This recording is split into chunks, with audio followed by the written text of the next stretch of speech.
All right, welcome to the Franchise Time Machine. We're about to start up episode 56 here tonight.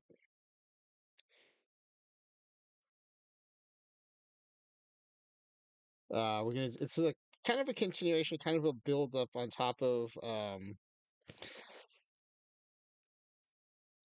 what we did last night in the base game using the player creation engine. Um,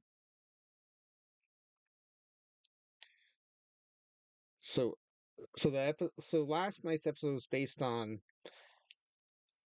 I've been watching some of Dr. Dynastic's Red Rock League preparations, and I misinterpreted what was going on and thought that this player generation engine uh was somehow like creating weaker legend and star level players. But then so I did a sim like testing it out, and it turns out I didn't need to, because the reason it looked different or it looked weaker to me um was because I didn't understand the player how Dr. Dynastic was setting up his player creation. So now that I understand, we're going to do a reboot of yesterday's episode. So now that I know what he's doing, thanks to Barry Basher, um, we're gonna we're gonna do an entire roster of um, Red League's Red Rocks League level players. So Ezra Denny, thank you for the raid. Uh, No Sugar Tonight is a Guess Who song. No sugar tonight in my coffee, no sugar tonight in my tea. I was listening to your I was listening to the end of your stream while it was getting ready to go here.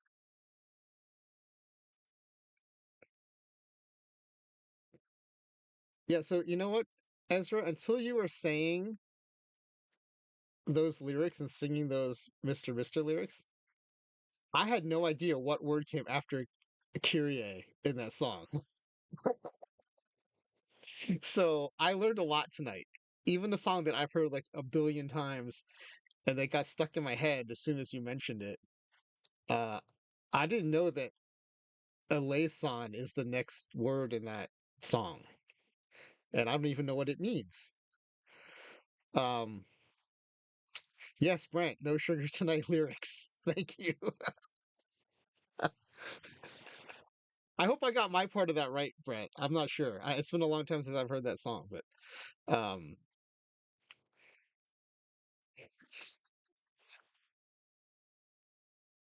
but yeah, 70s, 80s, 90s music I dig. So it was cool hearing some of the song titles getting tossed around tonight.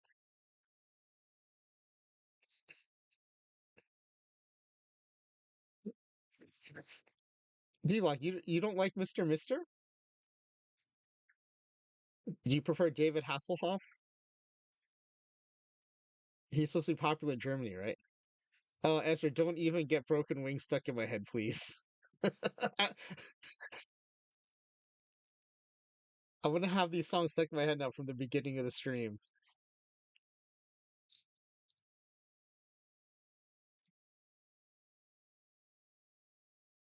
All right, so here's what we're gonna do tonight. It's not to say continuation, but maybe like a reboot of what we did last night. Are you okay? D-Block did like Mr.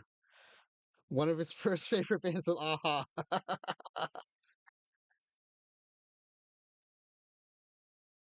Barry Basher, I'm glad you're here because I tonight's sim owes a lot to you and the information you brought to us. So I'm glad you're here for it. Um, Deep, like that Aha video, I can't tell you how many times I saw that on MTV, because MTV used to play videos all the time before they had all these shows. And if there was a video that was popular, I mean, you saw it tons of times every day.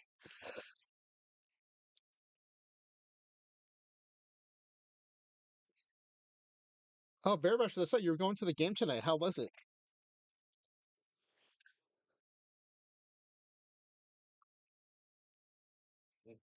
So we watched so much MTV when I was a kid that my buddy Mike, who lived down the street, 1 year over summer vacation, he forgot how to read, but somehow memorized all the band names, songs, albums, and labels of every song on MTV that summer.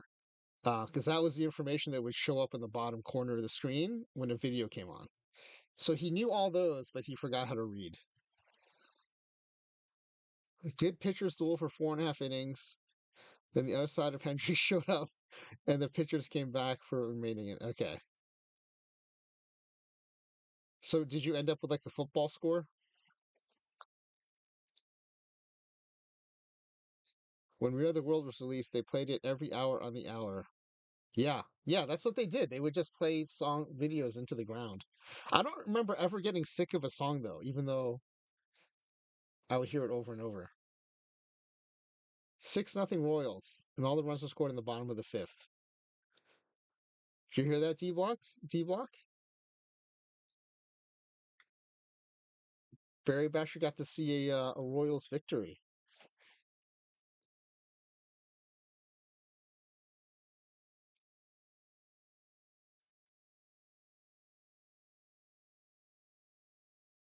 All right, so let me fire this up here. Oh, okay. Just posted a view from your seats in my Discord. Okay, let me check that out.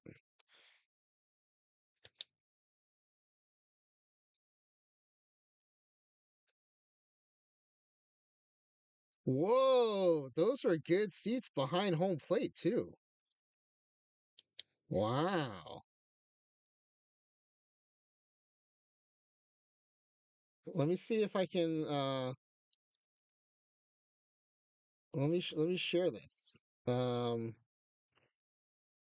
how do I do what's the best way to do this?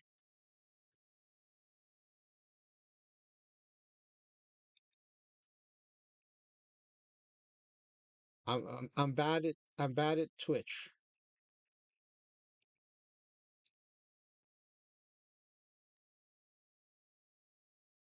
All right, here we go. I think I can do this.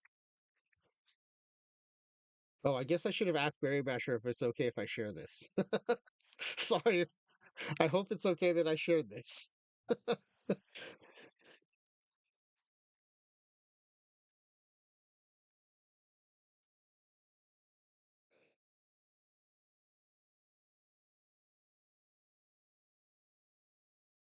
No one you know is in that picture. You don't care. Okay.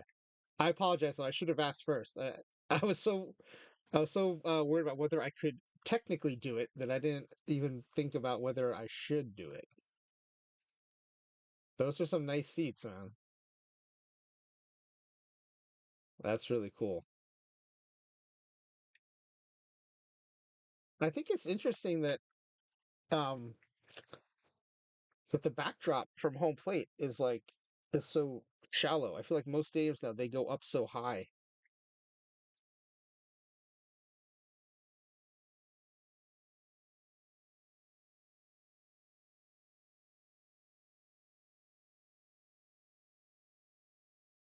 All right, so here's what we're gonna do tonight. So last night I wanted to test the player generation engine in a base game. P Boom, thank you for the raid. Appreciate it. Welcome back to the stream.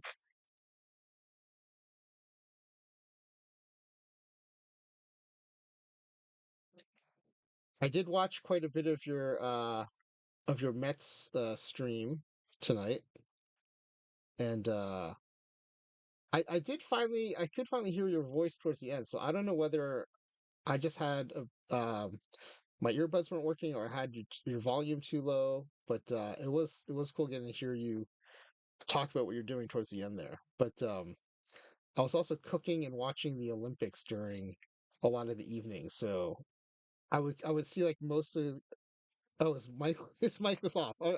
I've done that too. Um, The input was bugged until the Nolan raid. Oh, okay.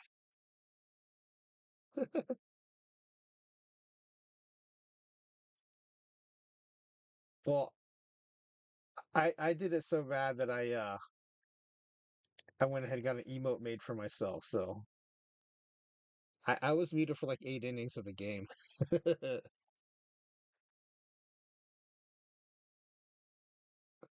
Brent, I haven't played it yet, but I've been watching a bunch of people play it and it looks super fun.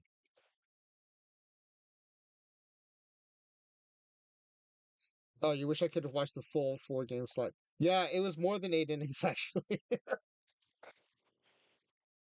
It was it was like when I was first starting out streaming, and so it was real hit or miss if like anyone was ever even watching. Um, if I got raids from people, I usually, had an audience. But yeah, so I was doing a game and I was just going on and on and on. Oh, and that night we had actually a really active chat, and because we were doing, it was one of the first not safe for work team streams, and so we had just finalized the roster and people were chatting and it was really fun and funny. And then I think I must have taken a break before starting the game. And then like so I started doing the game, like no one's chatting, like, oh okay, like I don't know, maybe they're they're busy listening or maybe they're doing drafts or something. And then in the eighth inning, I think Max is like, I think you're on mute. So yeah, I did a whole game on mute.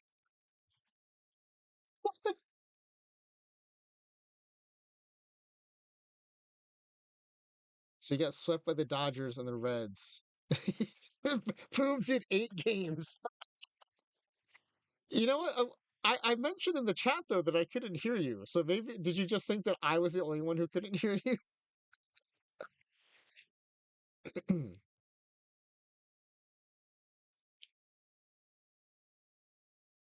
Oh, okay. Yeah, I was chatting away in your chat and I couldn't hear you, so I thought, oh, maybe he's just like doesn't do maybe he doesn't do a mic during his streams. And then I just kept chatting and then was like, oh, maybe he doesn't respond to chat during his streams either.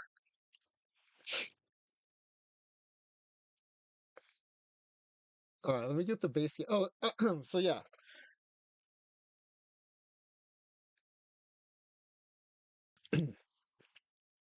Sorry, I had to cough. Oh, you were you were calling the games. Oh man, that's what I did. That's awesome. That's so funny.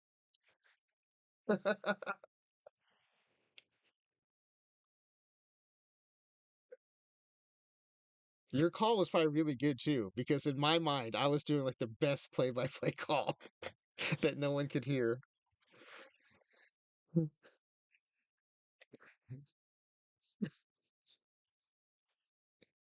All right.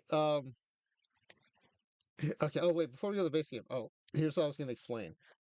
So last night I was testing out the player creation engine because I thought something might have changed because the legend and star level players that Dr. Dynastic was creating for his Red Rock League trials seemed really weak. And so I thought they were either nerfing the player creation engine because of the player development engine, or they had changed it to a more like probabilistic thing where you have a chance of getting a legend player, but it wasn't guaranteed, which I thought would also be weird. Because I mean, if you're in commission mode and you want a legend, you should get a legend. So we did the sim, and then then Barry Basher let me know that uh, Dr. Dynasty is using like very different settings to generate his players, and so now it makes a ton more sense. So what I want to do tonight is use those settings to create players to replace the 2023 Mets and then see how they do. So this will be new for me because I've only ever created major league level players, and most of them have been good star legend, good star or legend because I'm making players for myself and my friends. So this will be my first time making independent league level players. Now, granted, there'll be legends at independent league, so I don't know what that means. Whether they'll end up being are they does that mean they're like borderline major league level? Does it mean they're like good or star level major level? I don't know. Well, I'll find out along with all of you during the stream. So the other thing is, Barry Basher let us know that Dr. Dynastic is starting these players at the 50% development stage. Now that I'm used to because I usually start my friends now at 50 or 75%, depending on whether uh, some of us I send straight into the minor leagues and like into the draft. Some of us I send into college to play for a couple of years and then come out and like so those players I have at 75%. The ones that go straight into the minors I have at 50%. But we're adding this percentage um on top of them being independent league level. So I don't know how all this is going to add up. But when I play the base game, let's go into the base game. I actually set development at instead of 1.0, I usually set it like 1.2 or 1.25. Because I'm impatient and I like to see my prospects develop. So I might still do that even if I start them at 50% developed initially. So let's go back and just do a quick spin through the stats from last night's sim. So again, last night I was testing just generating legend level players. And because I misunderstood what was happening in the Red Rock League trials, um, I got like a full roster of legend level players. And so they did really well. So we'll use this as kind of our baseline and then see how we compare when we do independent league level players. So yeah, 145 and 17. Um, not quite our highest win total in any of our experiments, but still really good, super high game score. Um, we had a 30 game winner, four pitchers who won at least 24 games. Right, so these were truly like legend level players. Like the that part, my any concerns I might have been allayed. Like when you do legend level, it's still giving you legend level players. Um, even like the couple of 4 stars that were in the mix. Let me go to the ratings so I can see who it was. Yeah, Ryan Bowen was our one 4 star player that we got. And so, yeah, he's the one who sticks out, right? Because his ERA was 4.76. He's the only one with a whip over 1.4.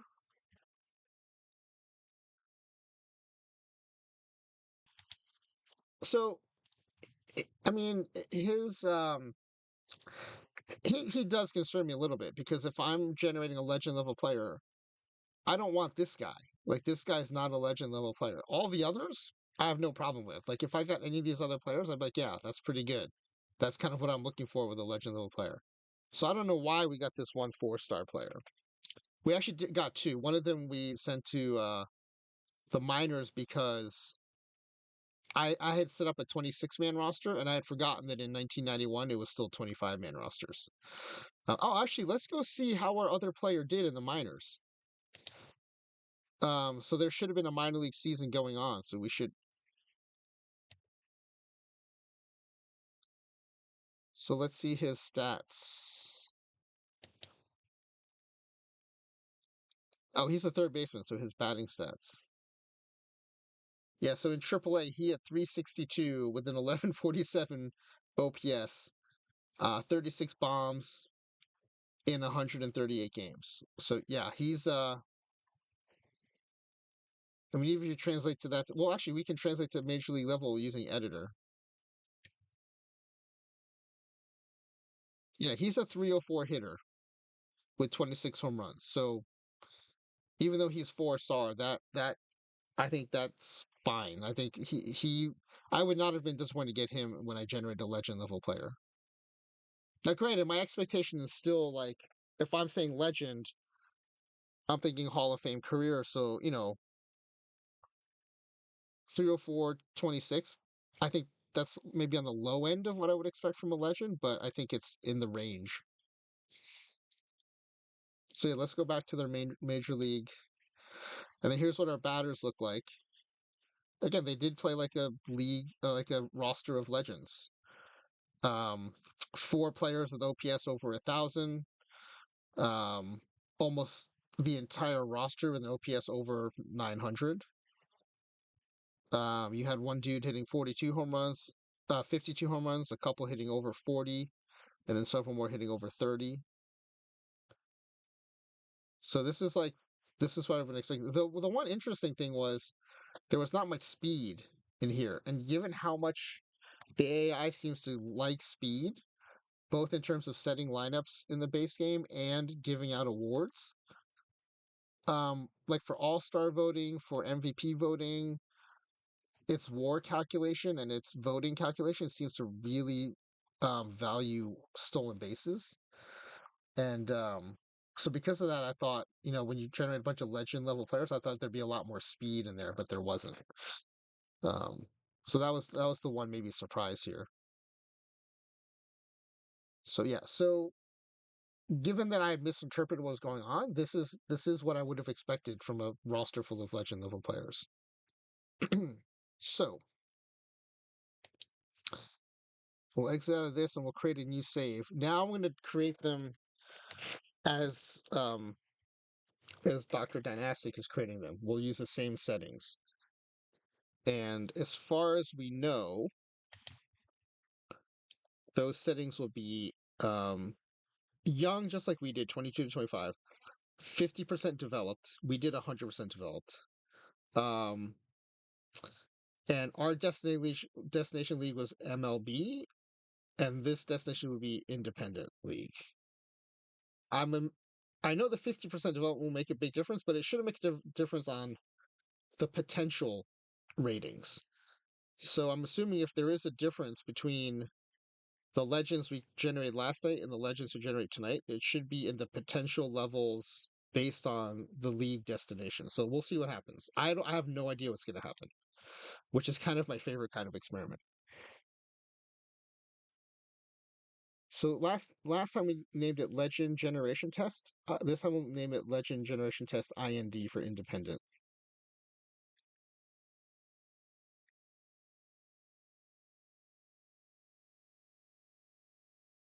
So we're not going to do the history.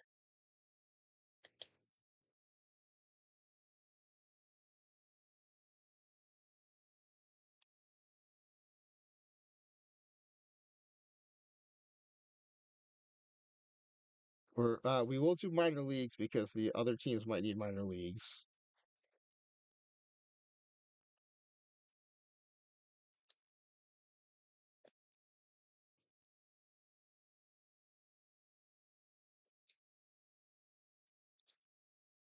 Okay, Legend Generation Test IND.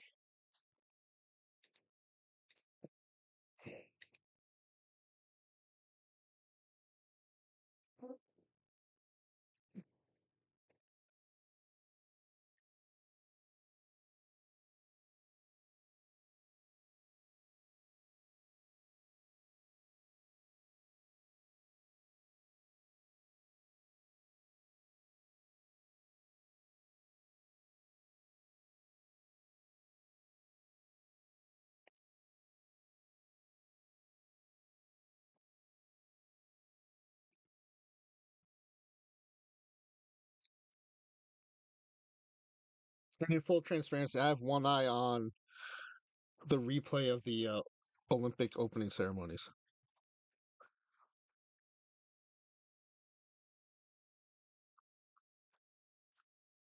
I don't know if y'all do this too, but every Summer Winter Olympics, I just get obsessed with watching the Olympics, and I watch every event I can obsessively. So I start to become an expert on these obscure rules of obscure sports that I never watch otherwise, and then I forget about them for the next 4 years. All right, here we go. We're gonna take over the Mets again.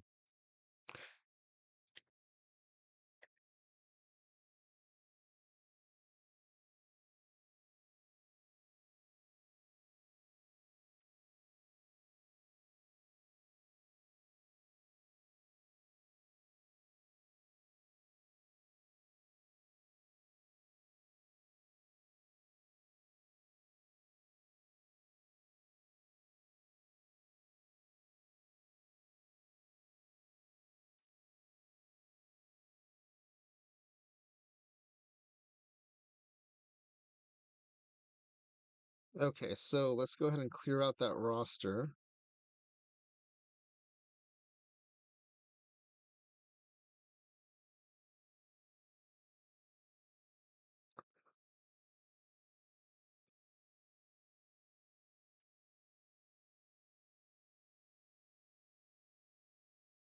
Team handball today, Germany, Sweden, 1 p.m. Yeah, I'll even watch handball during the Olympics, D Block.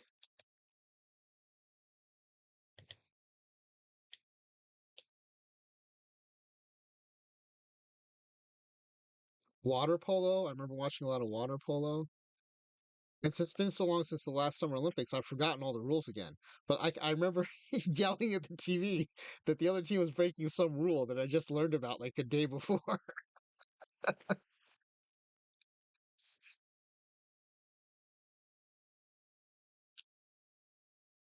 All right. You know what? Before I make the players, let's just go ahead and set everything up.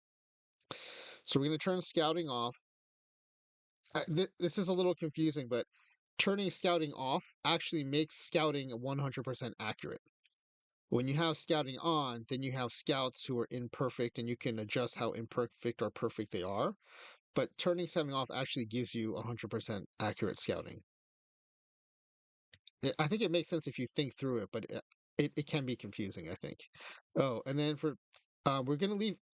We're gonna turn injuries off. Oh, I mentioned earlier how I like to turn up development speed. So here's my simple understanding of how this works. Um, every player in the game is either heading towards their peak based on their potential and their ratings, or they're declining from their peak. And development speed accelerates how quickly you ascend to your peak, and aging speed uh, accelerates or decelerates how quickly you come down from your peak. And so I usually leave aging, or actually, a lot of times I'll turn down aging speed because I want my players to keep playing, but I'll turn up development speed so they develop faster. So I'm basically like flattening out the curve post peak and I'm steepening the curve pre peak. So since we're only doing a 5 year sim, I'm not worried about aging speed. We'll just turn up the development speed a little bit. So, I mean, a little bit, that's 25% is a lot, but, and then if you're playing a sim and you don't want to know too much about what's going to happen, which is not how I play wanting to know everything that the other GMs don't know. So I end up like taking advantage of the other GMs when I do my sims. But if you don't want to know, one of the things you can do is you can increase the change randomness here. So that right now the baseline is 100, you can crank it up to 200. And what that essentially means, I think, and if anyone knows differently, please correct me. Um, if you're on recalc, it'll change it'll increase the probability that the recalc will be different from what actually happened, or maybe it's the extent to which it might be different. And if you're not on recalc, it'll change the uh, the likelihood that the trajectory is headed towards the potential that's on the card. So and I think we're gonna disable the player development lab because I don't want to mess with the player development lab right now, but I want my players to develop. I think if we and this might be wrong because this is new, and I've never done an OOTP sim with since the development lab, um, or an extended sim. So I think if you turn off the development lab, it reverts to the original development methodology. So I'm going to turn it off for now. Oh, boom! I'm just getting caught up in your chat. I didn't realize you lost Mercer for the season. That's a bummer. Um, yeah. So Boom is doing a 1962 Mets save, and we're all watching to see how quickly he can get them to the World Series. The real Mets did it in 7 years.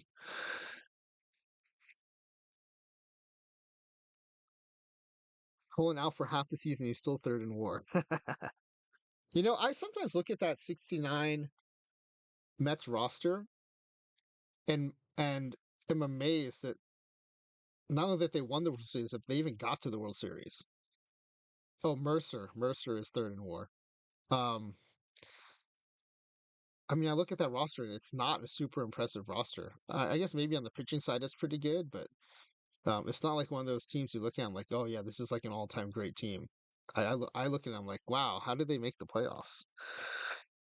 Um, they were assisted by the fact it was the first year they had divisions.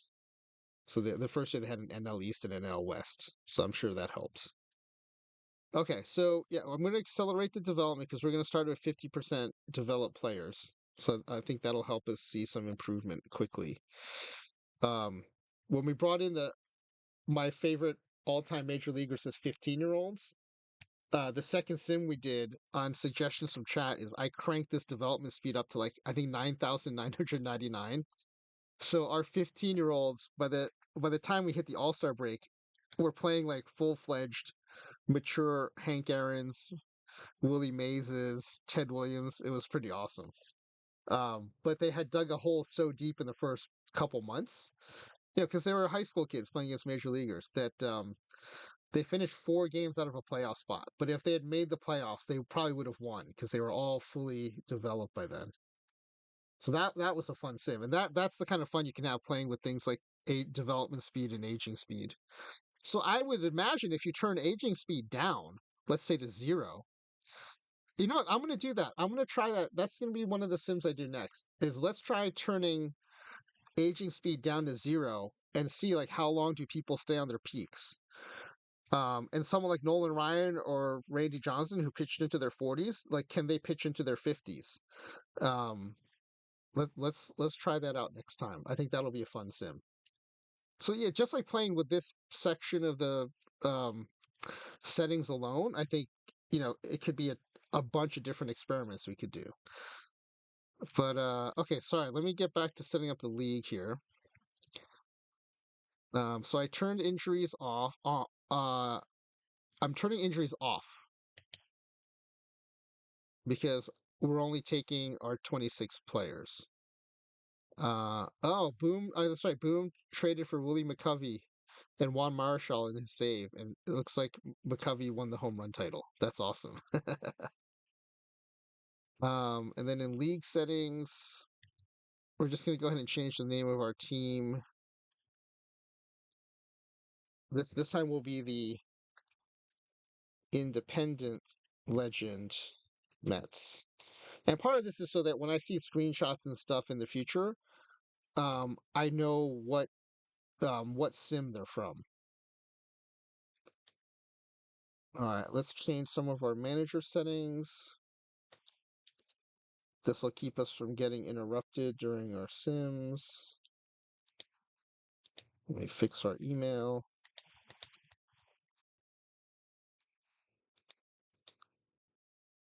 Oh, I still have Kyrie stuck in my head, Ezra. Thank you for nothing. Ugh.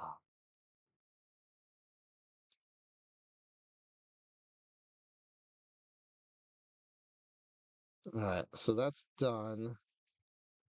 Let me make sure there's. Oh yeah, there are a few other things I want to change in here. So under league settings, you have these menu options, but there's also this bar of options here that's easy to forget about. So under options, I'm going to turn down the importance of popularity in the All-Star game, and pitchers cannot win the Cy Young Award.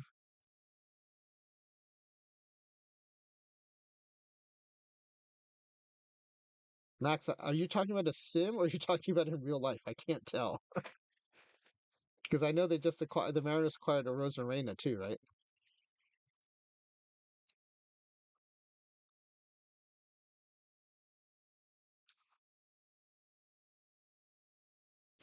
Okay, so this really happened. Well, that's exciting then.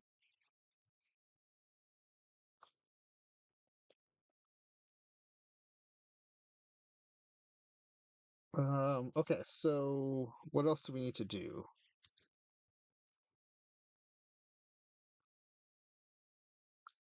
Because we're dealing with rookies, I want to make sure there's nothing we need to do here on the rookie side. So we did. So we chose in the beginning when we were setting up. We chose this use historical calculation transactions. We turned that off because we don't want players being added to the team.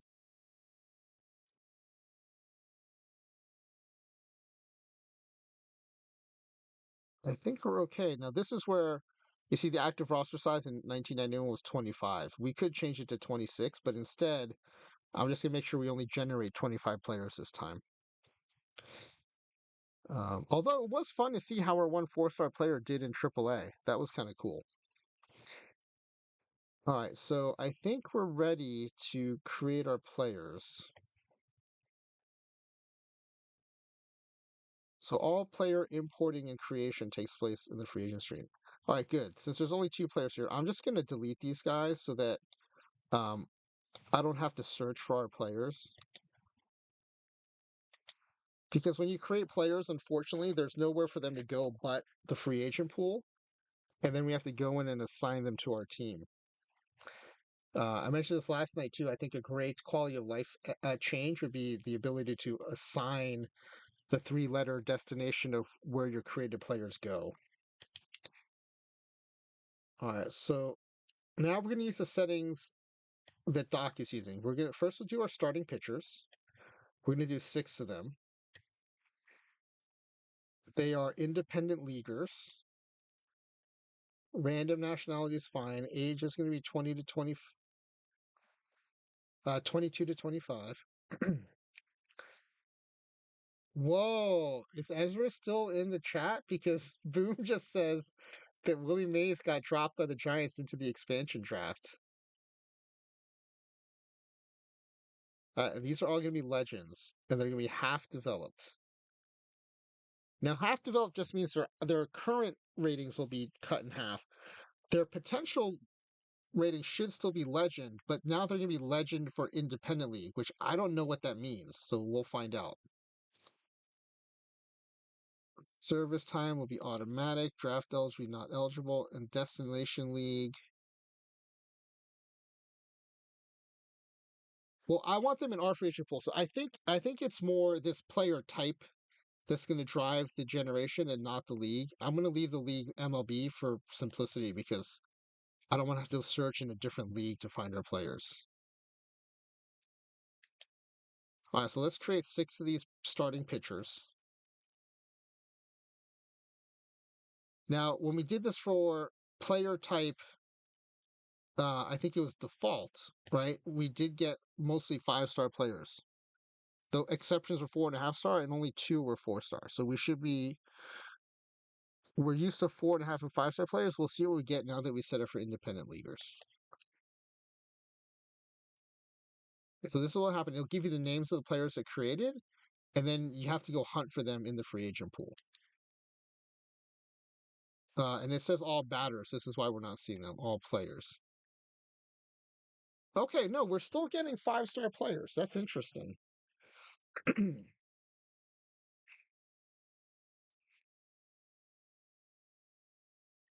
1, 2, 3, 4, 5, 6. Yep. Okay. So I'm going to add them to the short list, which will turn their names into all caps. It'll be a little easier to find. And I'm actually going to delete these other free agent pitchers too, just to make things easier. Okay. I mean, so far they look the same.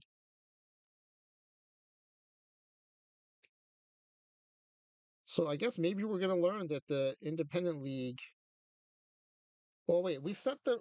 Did I not set it to half potential? Because these players look fully developed.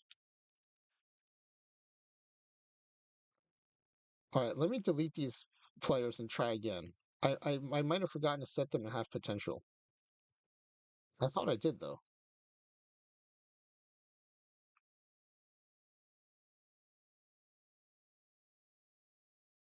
All right, let's try again.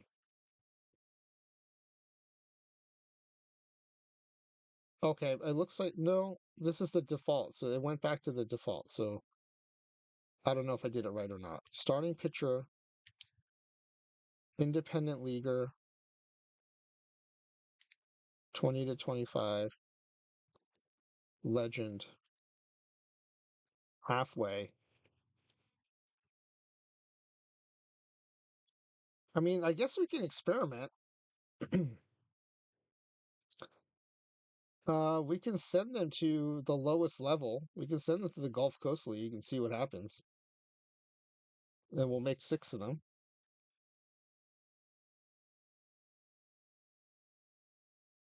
Although I don't know how we're going to find these. Oh, there they are. Okay. Well, now I don't know whether they're 2 stars because I made them half. Oh, no, wait. Their potential is still 5 stars. So even though they are independent leaguers, they still gave them full potential. But they're currently only 2 star players because they're half developed. Okay.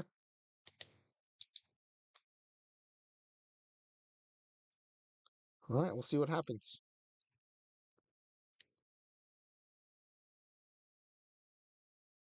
It's interesting. This picture is half developed, but his PBABIP is 55 out of 60.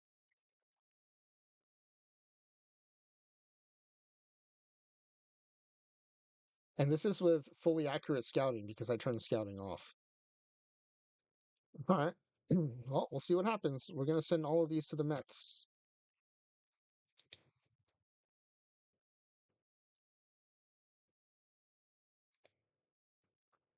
So if you don't know,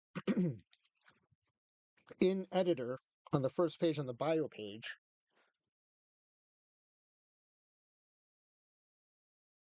at the bottom of the screen, you can actually just change their team. And we're just going to go through the.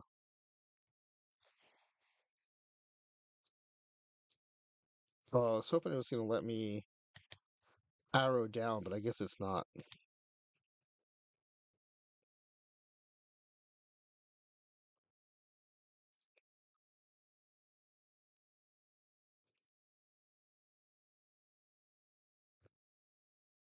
Oh, it will let me arrow down. And when you arrow down, you see the MLB now stays. So it makes it a little bit easier. So we're just going to send all these guys to the Mets.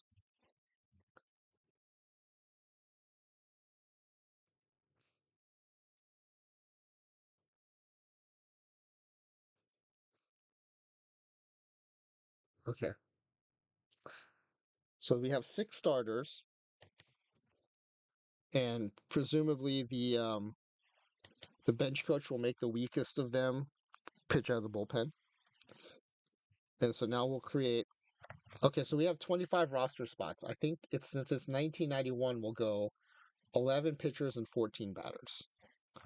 So we'll do 6 starters, 3 relievers, with the understanding that one of the starters is a long reliever, and then 2 closers.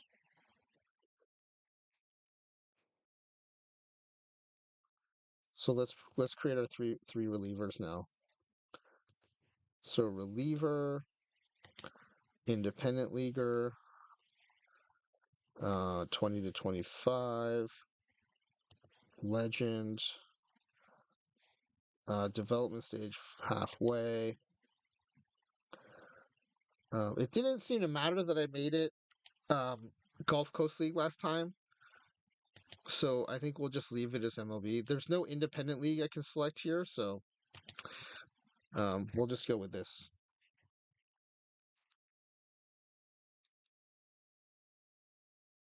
Did I not do half developed? Did I forget to do that again? Dang it. All right, let's delete them and start that one over. I thought I did. Reliever, independent leaguer, 20 to 25, legend, halfway, 3 of them. Oh, I definitely did half develop that time, and they're still 4.5 stars. What is going on here?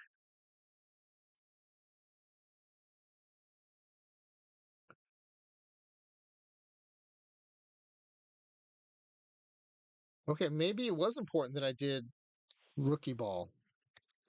All right, let's try again.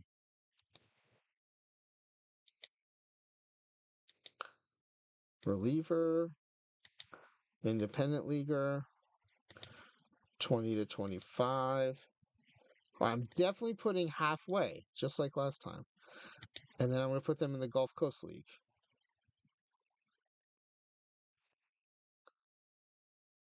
Oh, wait, what the heck? I do not understand this. Well, there's only one because I forgot to change it to three, but what is happening this time?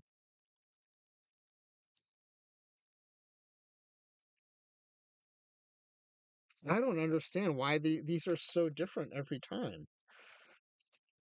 All right, let's try this again. I don't understand this. Create fictional player, relievers, independent league, 20 to 25, legend, half developed, Gulf Coast League, three of them.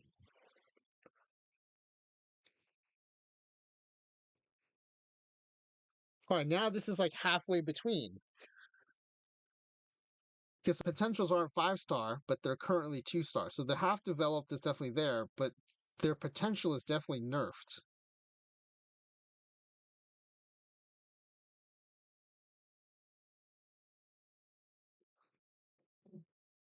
That's weird. Okay, well, we'll roll with it. We'll see what happens.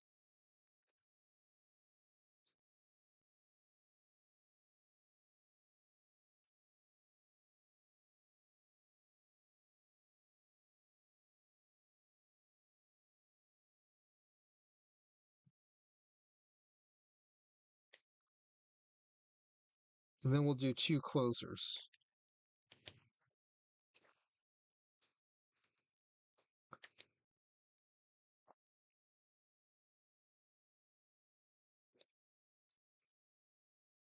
Oh, not import, not import. I'm so used to importing players. Create,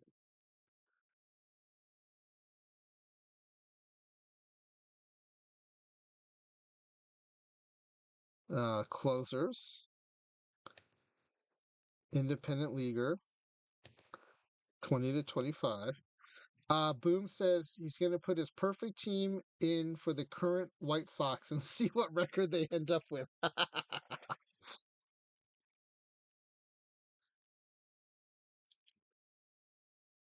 That's a fun idea. I'll be curious to see how that goes. Okay, 50% developed, Gulf Coast League.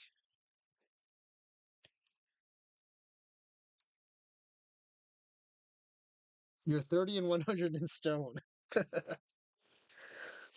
Well, it might be a very different experience though because the cards are based on player seasons, but I mean, my understanding is Paul Sporer has to do a lot of kind of massaging the ratings to get the cards to work in whatever level they're going into and wherever in the cycle and kind of power creep we're in. So they might be a lot better, a lot worse than they are in Perfect Team.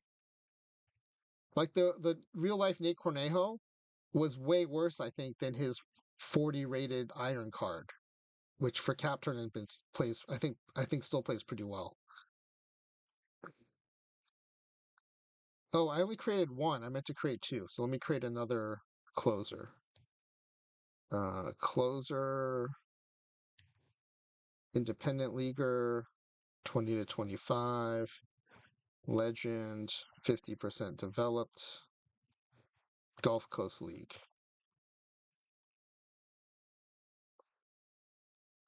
Okay, this is kind of more what I was expecting would happen. So this is interesting.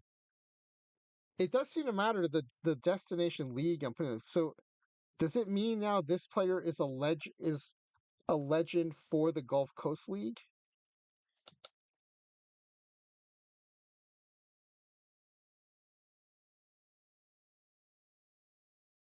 And if so, why did? Oh, I don't think I did that for the starters. So let me go do that for the starters. Let me delete those starters, and which is a bummer because those starters look like they're going to be really good.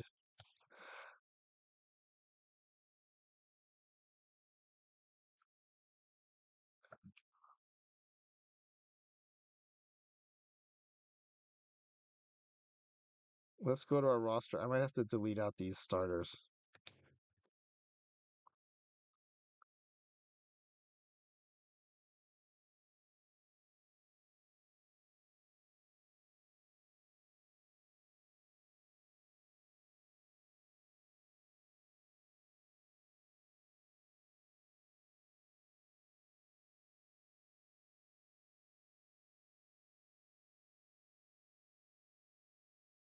Um. Okay. So these starters end up being too good because I didn't do the Gulf Coast League thing to them?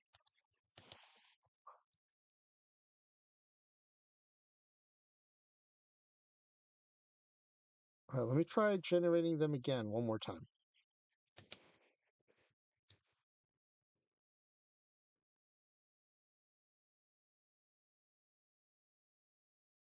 Oh my goodness, boom. Ted Simmons out for the season in spring training. What a nightmare.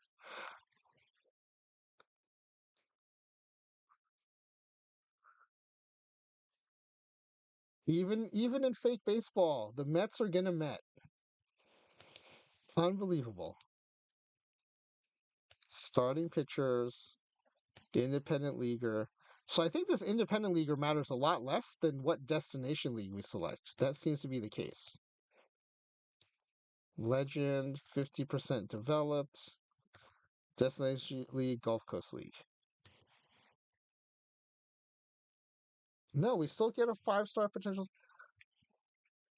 I wonder if it's something about starting pitchers that I don't understand. That's so weird.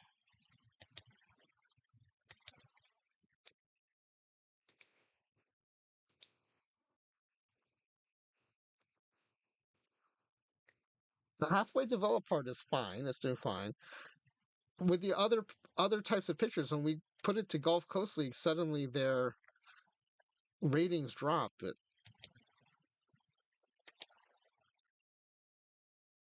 oh, that's weird. We have one 2.5 star. Okay, Pete Rose batted 612 in spring training for the 69 Mets in Boom's. Wait, Pete Rose isn't on your team though, is he?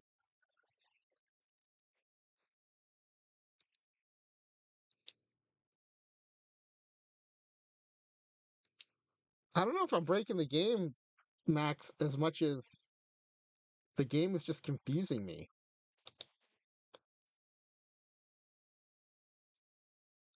Okay, he's on the Reds. I thought maybe you had somehow acquired him.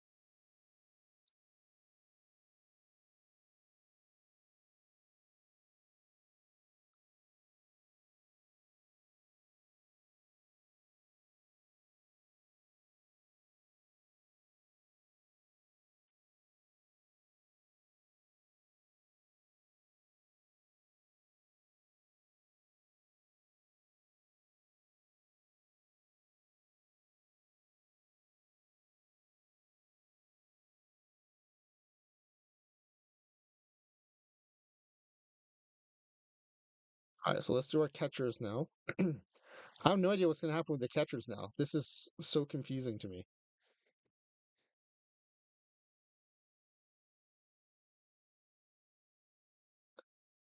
Independent leaguer, 20 to 25.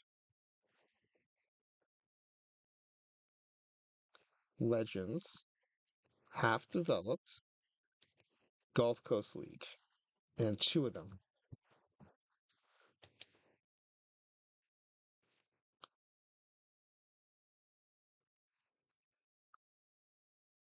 Okay, potential 3 stars and 2 stars. I did the same exact settings as I did for the starting pitchers. It definitely seems to be based the biggest lever seems to be changing the destination league. Um, Here, let's test it out. I'll do the exact same settings, except I'll do destination league, major league, catcher, independent league, 20 to 25, legend, half developed, and then major league. And we'll do two catchers. Okay, it's small sample size, but now we get 4 and 5 star players. So it's that destination league that really seems to matter. So I don't know what's the right equivalent for the Red Rock League. What's the right level?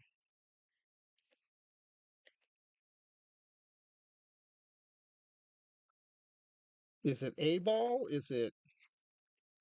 I don't think it's rookie ball. Is it? All right, I'm gonna look up independent league baseball and see what the minor league equivalent might be.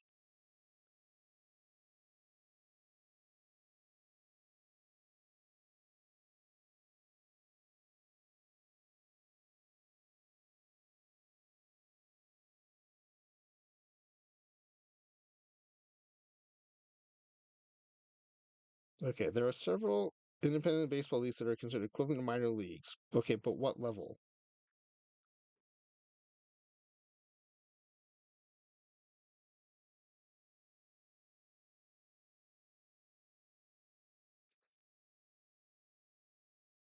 I think another part of it is that Doc has just the Red Rock Independent League in the sim and no other league.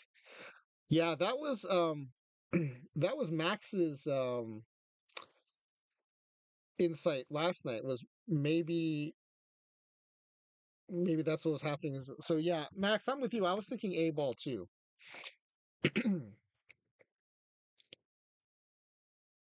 All right, we'll go with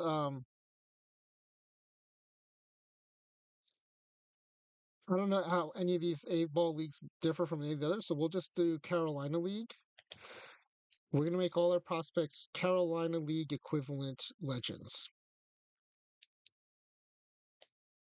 All right, so all right, now that we made that decision, let me I don't think it took too long to generate those pictures, so I'm gonna regenerate the pictures too.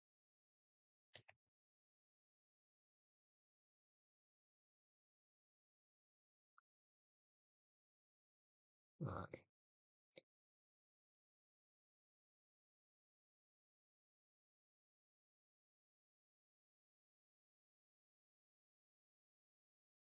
All right, we're gonna go with A ball as the equivalent to indie ball.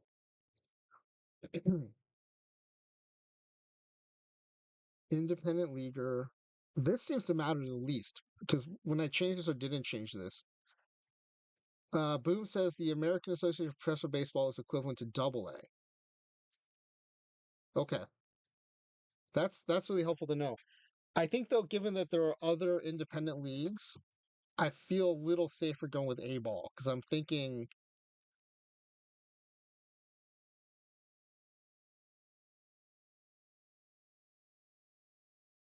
there are probably other independent leagues that are not as good, and so if that's like the peak of independent leagues, then I think let's go with A.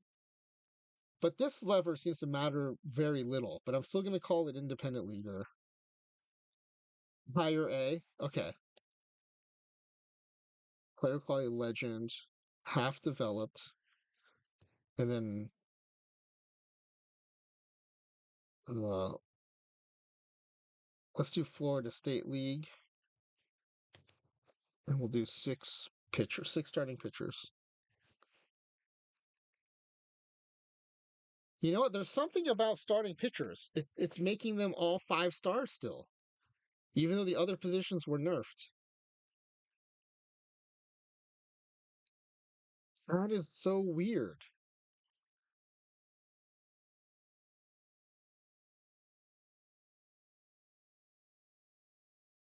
Okay, I think we can just build them all here, and then we'll move them over to the Mets later.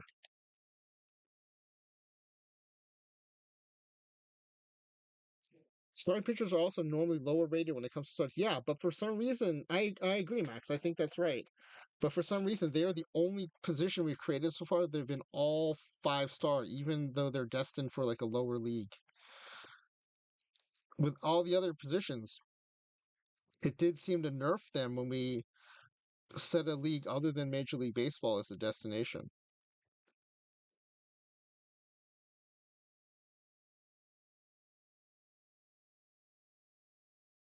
So 3 relievers. Yeah, see, our relievers are these 4, 3.5, and 3-star players. That is so bizarre. It's actually the opposite of what I would. Well, not the opposite, but I would not have expected the starters to have higher ratings. Independent leaguers, 20 to 25, legend, half developed, Florida State League, and 2 of them.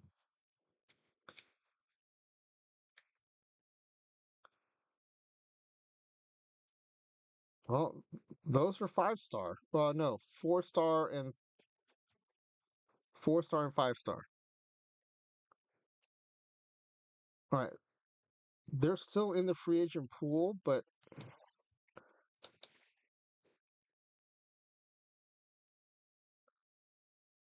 oh, all right. Remove all from default shortlist.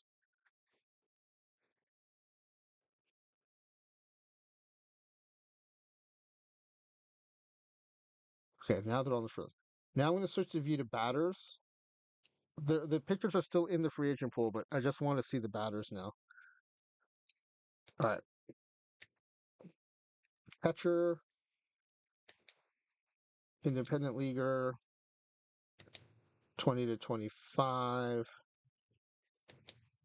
legend, half developed, A ball, 2 catchers. Okay, 4 and 3.5 stars. Now let's add some infielders. I think yesterday we did 1 first baseman and then 2 each second, third, and short. So that's 7 infielders.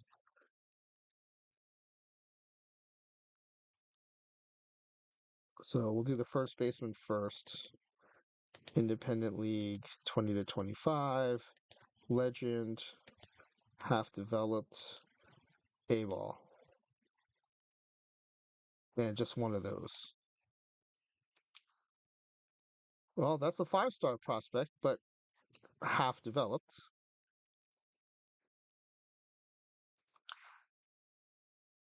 I mean, these are also really small sample sizes, too. That's probably part of the problem. Okay, second base, we're going to do 2 of these. Independent leaguer, 20 to 25. Legend, half developed. A ball. 2 of these. The second baseman are 5-star, and 4-star. Boo's team is playing without a catcher for the whole season, and we were first in the NL East at the break. And a 13-game winning streak.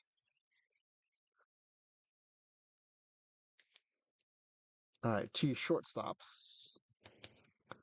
Or no, we're going around. So second base, third base. We're going by number position. So 5, third base. 20 to 25. Legend. 50% developed. A ball. And 2 of those.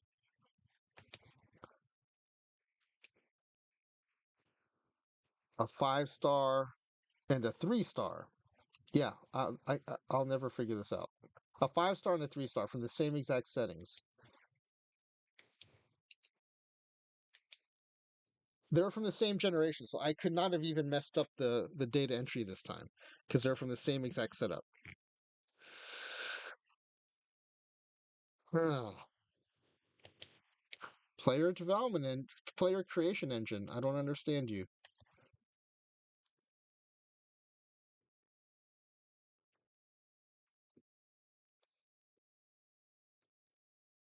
All right, let's see what kind of shortstops it gives us. Ellison and West.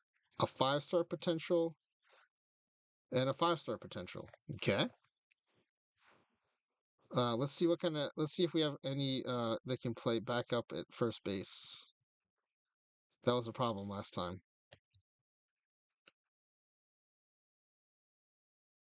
Okay, good. It did give us a backup third base.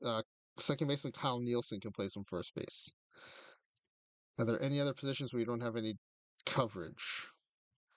Oh, our shortstop can play all three outfield spots too.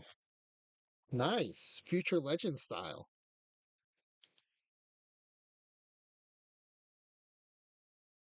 All right. Well, that's going a little better. Yeah, these are definitely nerfed compared to last time. So it's changing the destination league does seem to make a big difference. Oh no, no, no. These are current. I have to go to potential. Okay. These are still nerfed though. Last time it was all 70s and 65s and stuff. So it is nerfed. Which is good. That's what I was expecting.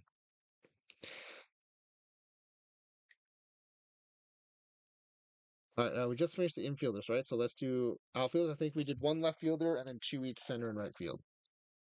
And I don't have to worry about backup in left field because we know our shortstop can do that. So we're good.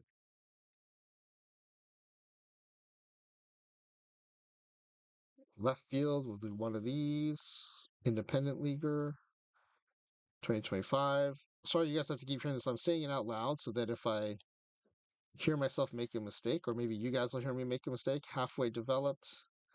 A League, Florida State ball. Just one. Matthew Furr. Let's go back to the overall view because I want to see what the Matthew Furr is a 2.5 star, 2.5 star potential. I don't understand you, player generation engine.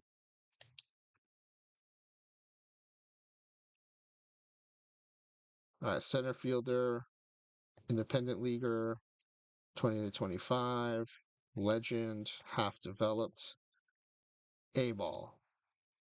Two of them.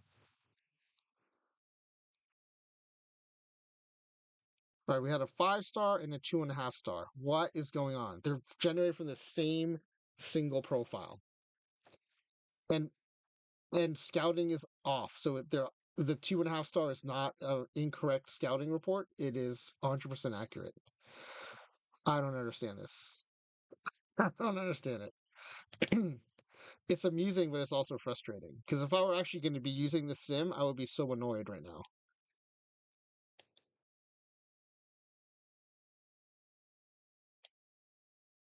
Like if I were generating these players from my sim where it's me and my friends, I would be so annoyed that I asked for a legend and it gave me a 2.5 star prospect player.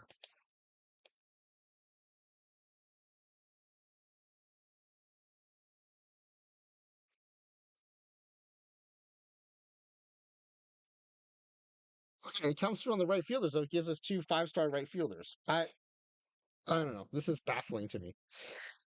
Okay, we're gonna make all these shortlisted. All right, now we're gonna do all players, and I'm just gonna arrow down through all of them and assign them to the Mets.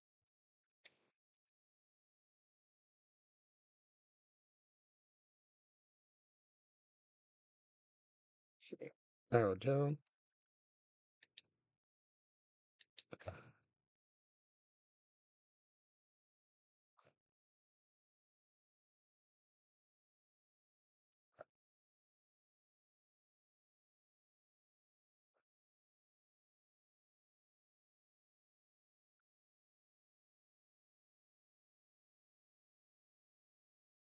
So imagine having to do this in a full pool of free agents.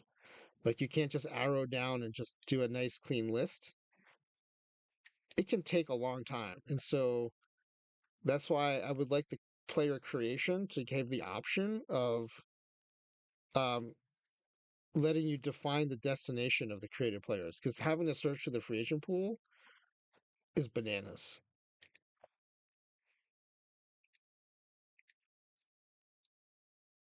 Now, sometimes maybe you want that, like if you're creating players that like you want several teams to have access to, but then like just make that a choice.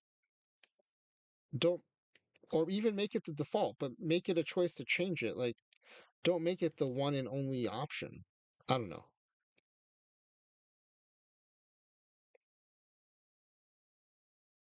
Maybe there are like so few people who care about this as a lever that it can be 1 millionth on the development list, but I would think anyone else who's also creating players would appreciate this as a quality of life addition.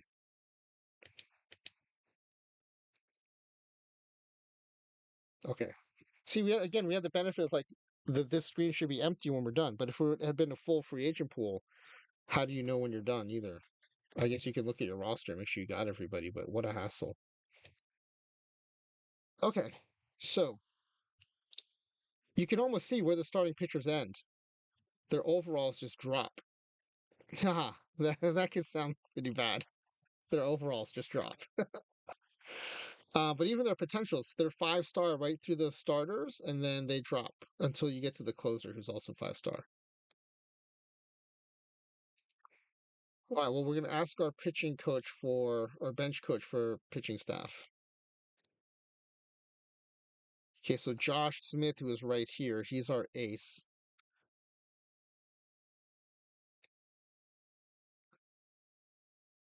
Let's look at their ratings at this point. Okay, so our ace is Josh Smith, 55 stuff, 60 home run rate, 55 BABIP, 55 control. And Adam Burton's our closer. So let me change his position to closer. And I'll change these other relievers just regular relievers.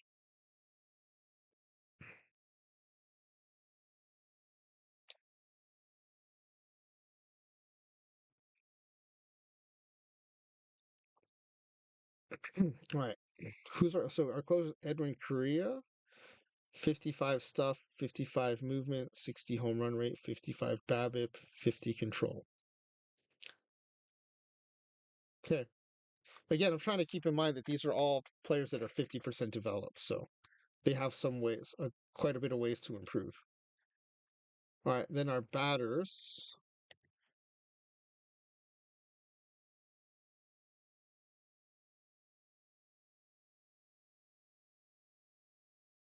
Okay, so why do we just have one catcher?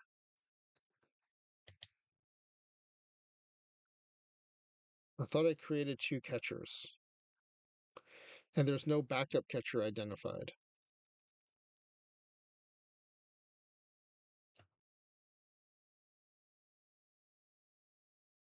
Oh, there's only 13 players. We're missing a catcher. Did someone grab one of our catchers? Did someone take one of our catchers? Because there's no one left in the free agent pool. Did the AI grab a catcher from us?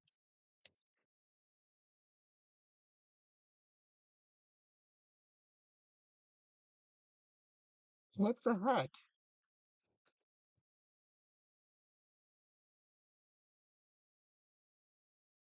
Because when I did the search, we had 2 players with catcher ability.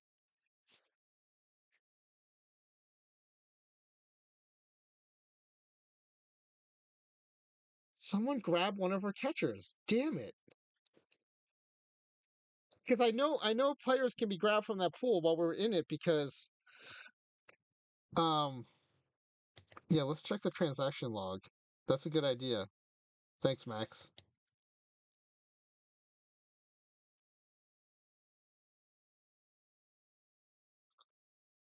So we're in April of 91.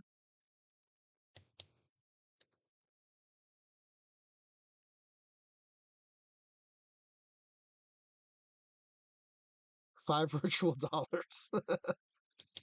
There should be nothing there.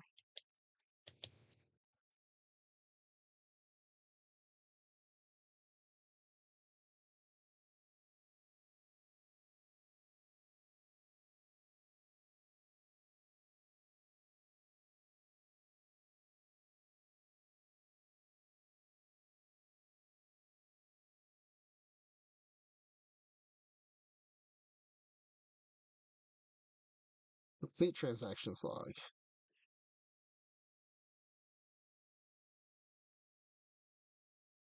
Oakland Athletics. Good call, Max.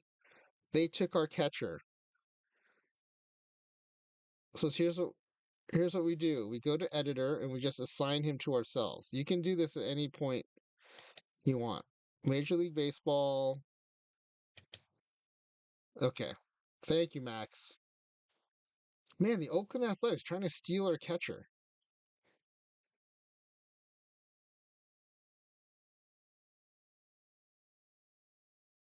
Oh yeah, we forgot to check after the outfielders. Oh good. One of the right fielders can play first base, so we have extra backup at first base. We have 3 with shortstop. We have 4 with center field. All right, so we're good there.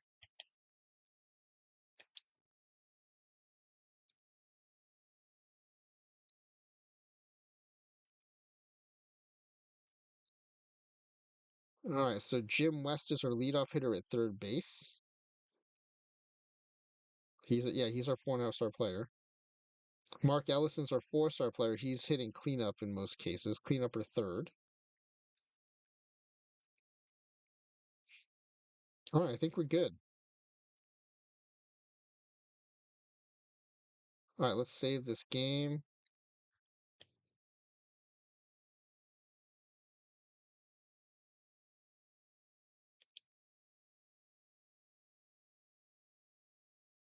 Let's, I guess, sim to opening day.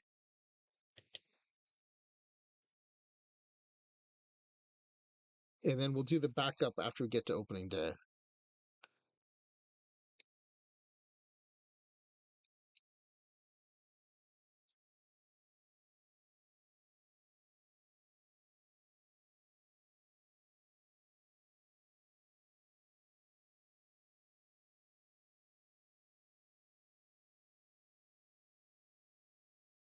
Okay, let me push commercials right now so that it'll run the commercials while the ads while OOTP is thinking.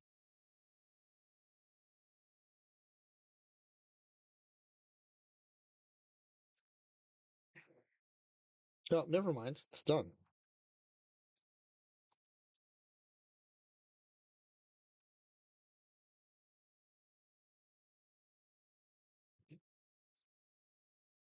All right.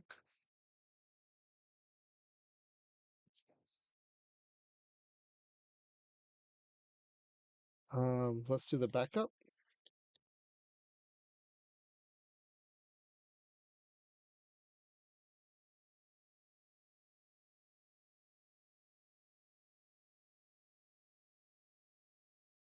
And backup's done.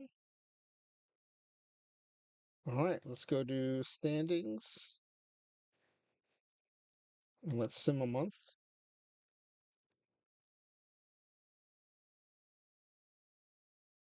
We have an invalid secondary roster.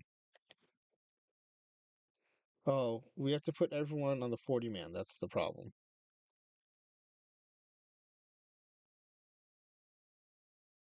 Okay. Let's back it up now. Otherwise, I'll forget to do it when I. Okay.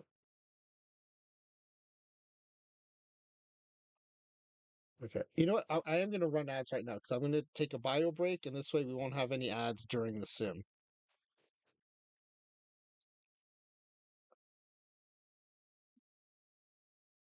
Is it commercials? I'm trying to remember.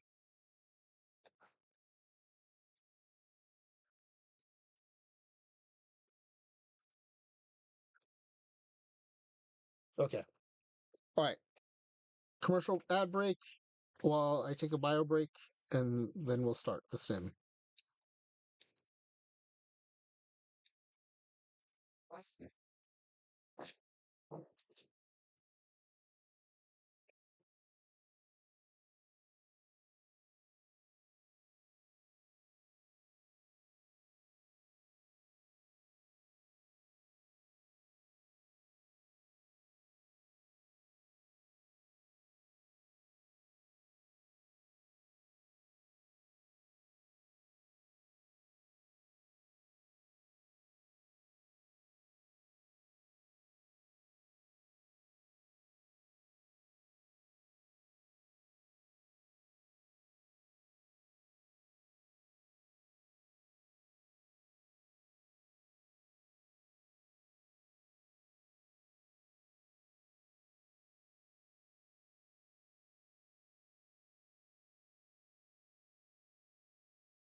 Okay, we're back from the ad break.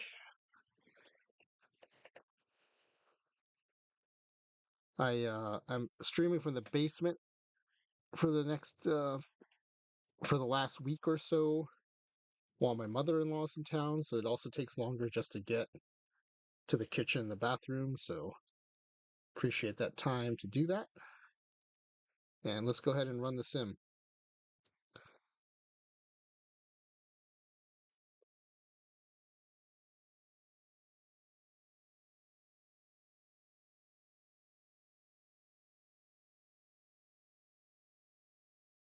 Okay, considering these are half developed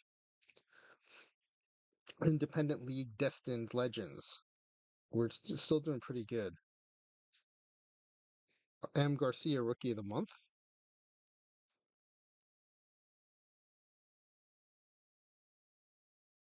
We're not at 145 win pace like last time, which is good. This is probably a little more realistic. But we're still leading the NL East. That's impressive. Now, that last roster, it was 4.5 and 5-star players up and down. We have a bunch of 3.5, I think even a couple of 2.5 players in here, even for max potential. And we're still crushing it 27 and 18, 600 win percentage.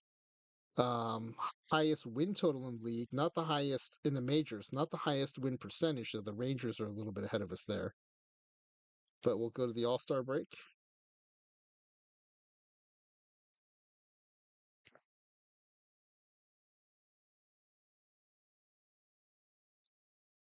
And we've got development up at 125% of baseline. So by the time we get to years 2 and 3, we should be, um, at least 75% developed at that point, maybe even peak, depending on how much of a boost that 25% ends up being.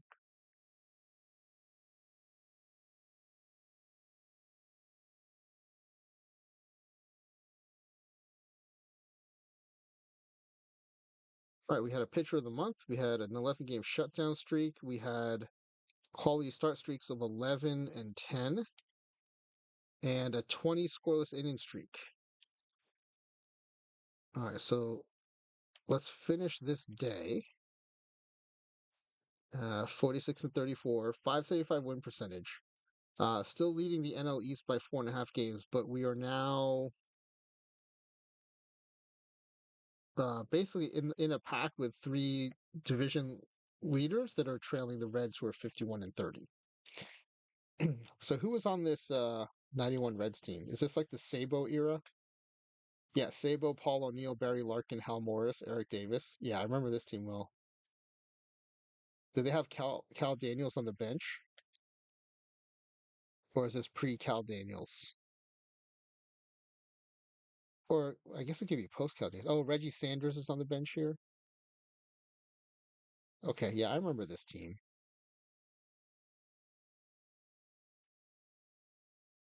Oh yeah, Jack Armstrong, Tom Browning, Jose Rijo. Yep, and Rob Dibble in the pen. Oh, with Trevor Hoffman in setup. That's interesting.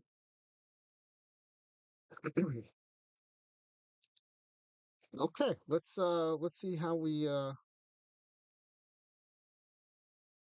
did for the All Star game here. Max has run a 93 win pace. Lou Pinella wanted to punch his closer. All right, let's scroll up here to. Oh, I'm still getting a lot of just junk mail here. I need to figure out what the settings give me the emails I want. Okay, NL fan voting results. Jim West, our third baseman, is second in the voting for third base. Our shortstop is second in the voting for shortstop. Um, and that's it. No starters or relievers. No other position players in the top 3 or top 5 for vote getting.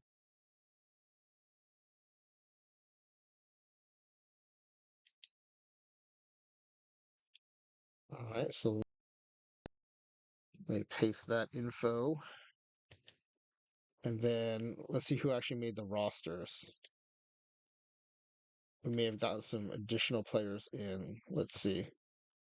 Okay, so our starting pitcher, Greg Pierzynski, 11 and 4, 1.12 whip. Also, Josh. Oh, we got 3 pitchers in there.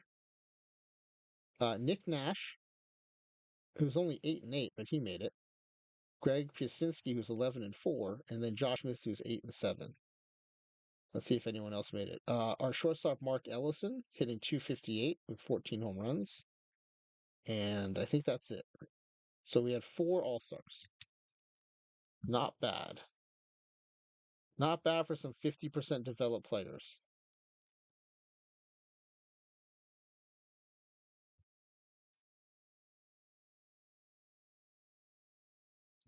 Boom is about 7 carbo overall and 1 injury return from a guaranteed World Series. McCovey's led in OPS 4 years in a row, home run chafing 3 of those years. That's glad you pulled the trigger on that trade. Boom got offered McCovey and Marshall, both 30 years old, for a couple of his prospects. Well, I guess they weren't prospects at that point; they were starting for him, but he pulled the trigger. Looks like it's working out. Although I don't know how Marshall's pitching. But okay, let's watch the home run challenge in case we have some players in it. We do not.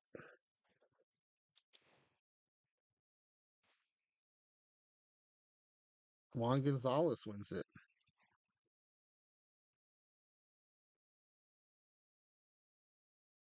Okay, and then let's watch the All Star game, see if our players do anything.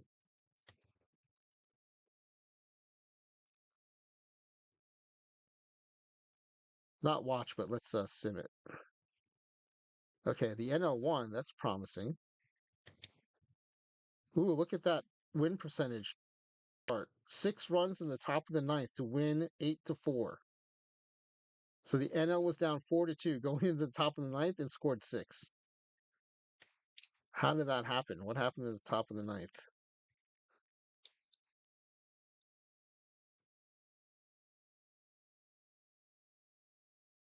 Top of the ninth, Greg Olson pitching. Rick Wilson pinch hits for a single. They bring in Brian Holman. And then Bobby Bowe walks. Hal Morris bunts. But you're down four and you're bunting, AI? Come on. Come on, AI. Down four and you're bunting. That's ridiculous. Dave Justice walks. Paul O'Neill flies out, sac fly, scores a runner. So at that point, it's 4-3. Will Clark reaches on an error. That's tough. Mariano Donkey gets hit by a pitch, loads the bases. Then Darren Dalton hits a grand slam. And then Bagwell walks, and then batting around, Wilkins grounds out. So the big damage was a grand slam by Darren Dalton. I'm assuming he's going to be player of the game. Let's see. Yep, Darren Dalton, player of the game. Let's see if our players got in. Lee Ryan Trabeck. This Smith might be our guy. Yeah, Josh Smith. 1 inning, 2 hits, 1 earned run, 2 walks. So he pretty much got shelled. And then this is our Nash, I think. Nick Nash closing out the game with a clean inning. All right, so 2 of our pitchers pitched. And then I'm basically looking for names I don't recognize. Oh, Ellison, that's our shortstop. Oh, Ellison's already up to 5 stars at short. Five-star potential, 5 star overall. He's fully developed now. 1 for 3, and that's it for our position players. Okay, so pretty good showing in the All-Star game.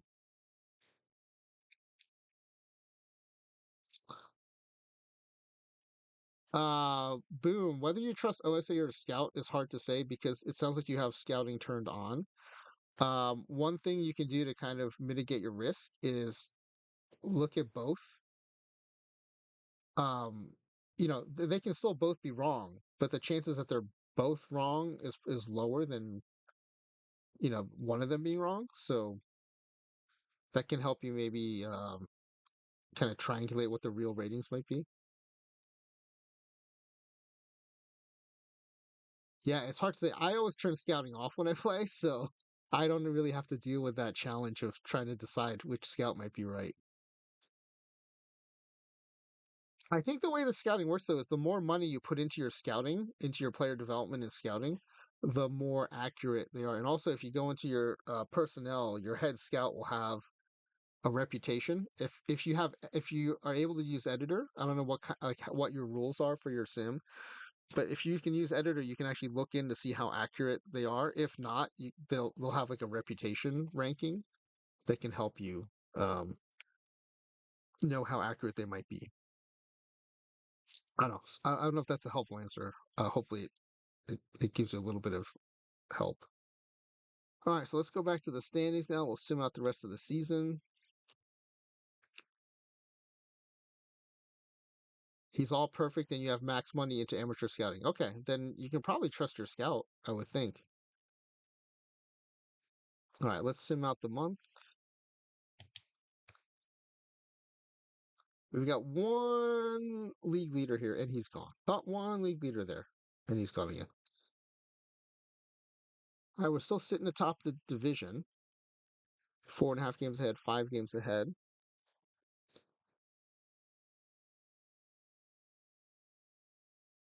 All right, 58-42, 580 win percentage. Other than the Reds, that's the top win percentage in the majors. The AL East and the AL West are pretty tight. Rangers and Royals locked up in a battle there for the AL West. Half a game separates them. Oh, you got to draft both. That's awesome. I'd be curious to see, like, can you make note of who OSA recommended and who your scout recommended and see like which one pans out? That'd be interesting to find out. Um,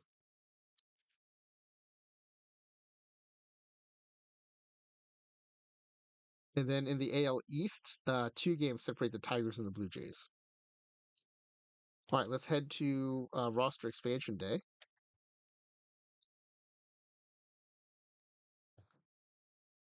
I still can't believe the Oakland A's got in there and snaked our catcher prospect. That's pretty interesting.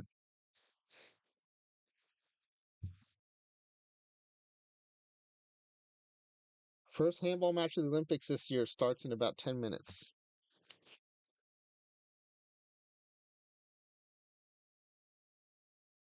The good thing is, I don't know if NBC is going to do this, but like for NCAA tournament stuff, because each channel now owns multiple channels, it's great because you can watch multiple events. Um, who's Wilcox here on our team? Oh, I can't see from the achievements box. Anyway, P. Wilcox, 31 scoreless inning streak. Our team had a 12-game winning streak.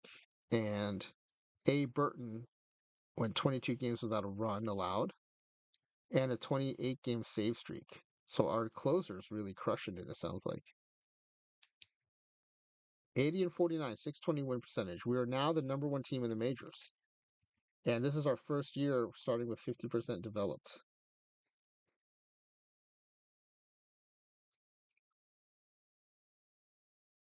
Hey, did OSA, is that, oh, Forster. I thought it said Foster. I was going to ask you if it was George Foster, but it's Forster. Okay, so we're in the home stretch. Let's sim out the rest. We'll just go to the end of the regular season. We're already on September 1st. Um, the Blue Jays are now have run away with the AL East.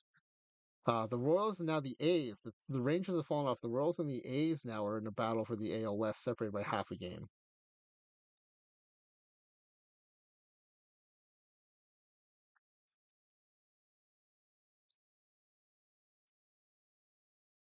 Oh yeah, do you have to pay for Peacock? I was so annoyed they put so much stuff behind Peacock that I've stopped following a lot of that stuff.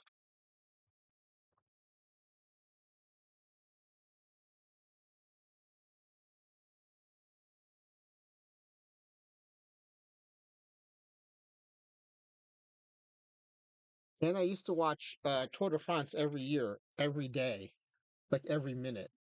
And then I think that was on Peacock too, and I was like, ah, forget it. And I didn't watch it at all, and I don't think I really missed it.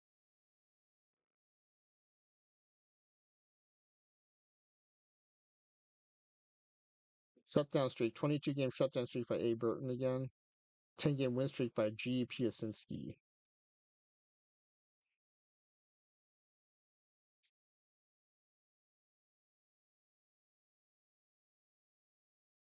Yeah, Barry Bashford. So did you get Peacock or do you have Peacock so you can watch the Olympics? Yeah, we won 102 games. We have one more game to sim because we just simmed two the last day. We're gonna sim the last day, and we had the most pitching wins from G. Piasinski. All right, so our half-developed legends acquitted themselves quite well here, winning 102 games, most in the majors by two, ahead of the Toronto Blue Jays. Won the division by 17 games.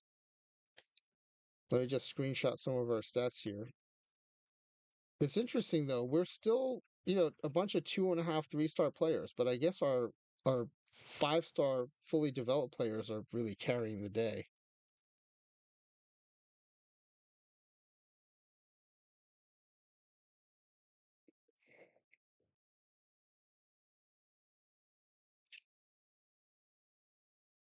So it's oops, let me screenshot this. So Mark Ellison and Michael Valverde, were they also our 5-star players? Ellison, Hernandez, and West. Valverde's a 3-star. Ellison, Hernandez, and West. So there's Hernandez. Small sample size. Ellison's at the top. Hernandez. West is here middle of the pack. and so is Hernandez. So yeah, so our five stars are actually not killing it, except for Ellison. Valverde, he's a 3 star. He's coming in with an 843 OPS. But this is just a team playing well. No one's above 900 OPS. No one's hit 30 bombs. Well, I say that, but maybe the pitching staff's really bringing it because they had a lot more 4 and 5 star players.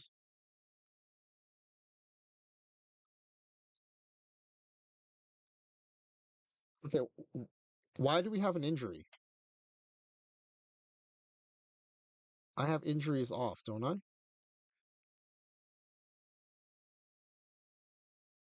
Oh, I have injuries on. Okay, let's turn that off. And here's something you can do in the base game, by the way. If you have an injured player, you can just go to editor and here he's got 80 days left on his injury. I was supposed to have injuries off, that's my mistake, so I'm gonna just send that to 0. So now when we go back to the roster, well, he should be back. Why did that not work?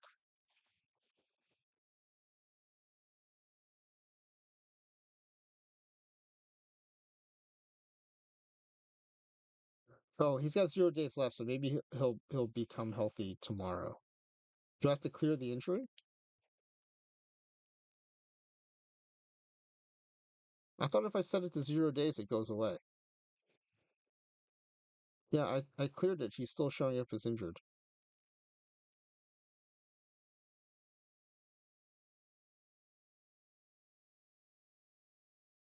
Oh, move to injury history. Move to injury history probably did it. Yeah, now it's in his history. So okay. Yeah. So our closer had 49 saves. He might and a .85 ERA. So yeah, pitching definitely seems to be carrying us. Then we've got a couple of whips below 1.1. Especially the bullpen whips seem pretty strong.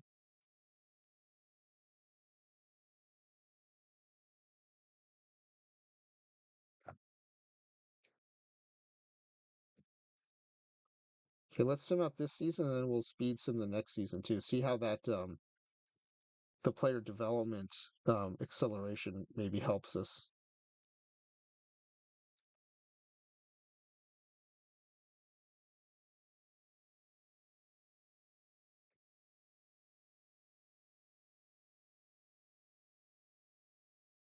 I keep forgetting how simple the playoff tree used to look.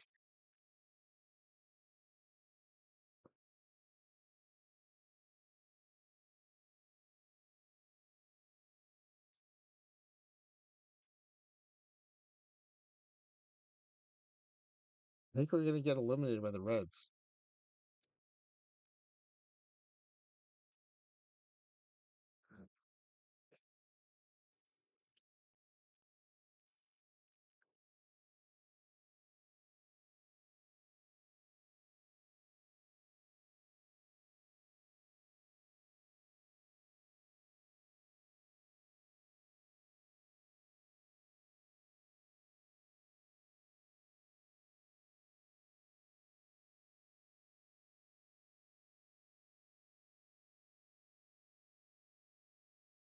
Okay, so Boom has Peacock for Premier League. Barry Basher has it, but I'm not sure you have to pay for Olympic coverage or not.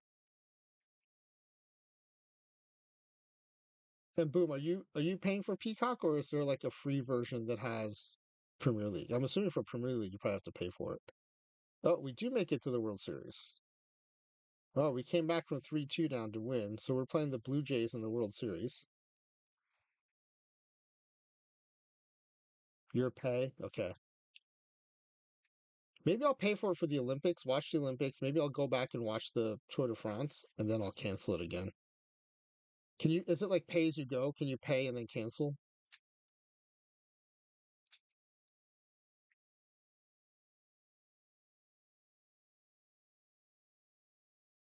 Oh, look at that. Our 50% developed independent league legends still won the World Series.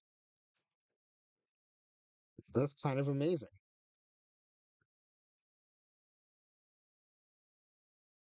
Also amazing considering we only had one top three offensive stat leader here on the right.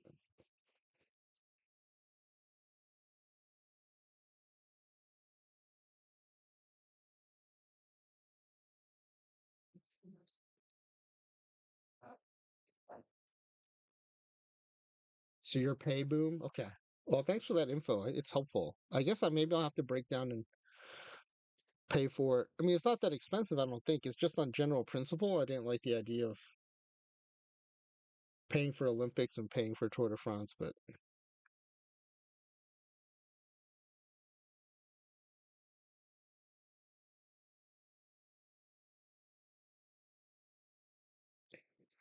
I'm also old. I'm used to getting TV for free. Although that's not true. I'm used to paying cable for a long time. So,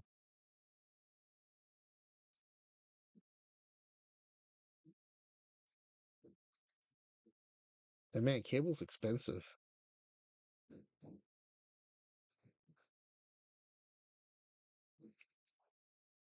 Boom is unold.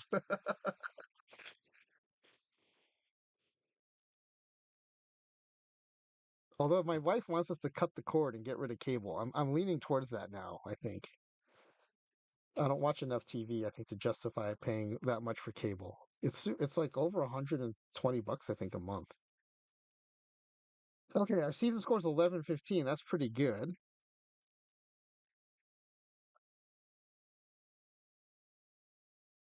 What else? I don't know what this Moneyball achievement is.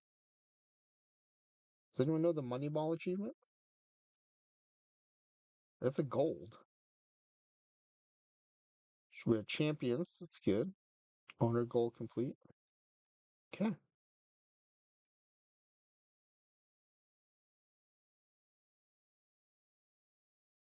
All right. So let's go to the next season.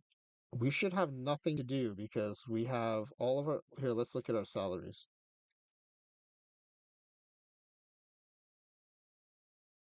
Under front office, you can see salaries, and this shows you all the upcoming salaries and then the upcoming totals. So, what's this peak 21.6 million bill we're going to have? Oh, these are when players start hitting arbitration. Um, so the way it works is for the first 3 years, you'll pay more when you bundle streaming services. Yeah, so Max, I think what's going to happen though is we don't. I probably watch the most TV in the family, and since I've been playing OTP, I haven't been watching much TV. So I think we're just going to end up with like a couple streaming services, and I think net it'll be less. Um, so yeah, so the first 3 years of a player's career, they get paid like rookie scale. So that's why these are 142K across the board. And then starting in year three, they become arbitration eligible. So I think what the AI is doing here is it's projecting out what their likely arbitration number is going to be based on their performance, right? So Nick Nash is projecting to be 1.9 million, whereas let's this Steve Marco is projected to be just 270K. So our big offensive stud, Mark Ellison, yeah, the AI is predicting he's going to make 2.1 million the first year of arbitration. Actually, if you win World Series, not season score. Oh, so in the previous screen under achievements, I screenshotted the score because you're right. If you win in that little window, but it'll be in the achievement window. Boom.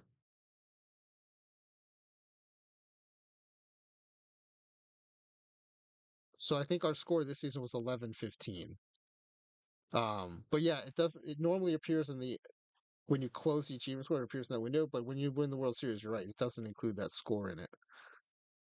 So yeah, our budget is going to balloon to 21 million, 37 million, 50 million, 60 million. So this is why it's hard to keep a championship team together, right? It's going to go from 3.5 million to then all of a sudden the arbitration numbers hit. And this isn't even before we have any free agents to sign. Moneyball. Oh, sorry. Moneyball is when you have a slightly lower than average league salary while having a high season score. Awesome. Oh, if you win, oh, I see. You're saying if you win a World Series while having a significantly lower than average league salary. Oh, that's a good achievement. All right, thanks, Boom. I appreciate that. Um, yeah, that's awesome. I didn't know that was even an achievement. That's really cool. Yeah, I mean our salary is low as possible because we're paying league minimum to all these to our entire roster. All right, let's go to the next season. We're not going to do any free agency stuff because we have our roster. We're just going to roll with it. Oh, we do have awards to check out.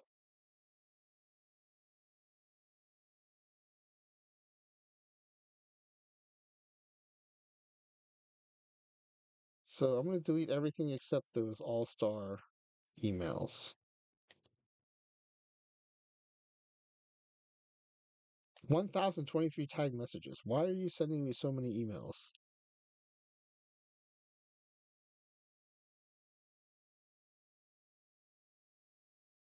I have all these things unchecked. What? I need to get smarter what these mean.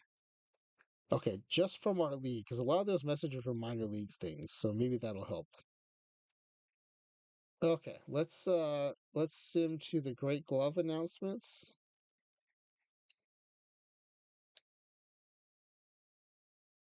Okay, we have won two Great Glove awards. Our catcher Mario Lagunas and our center fielder Serafino Amici.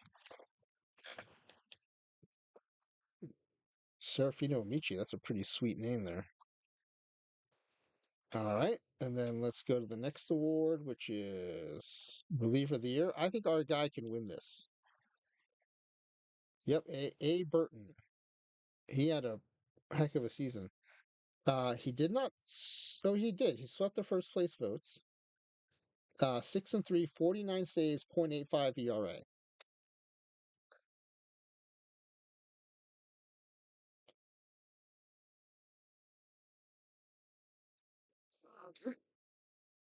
So two Gold Gloves, a Reliever of the Year.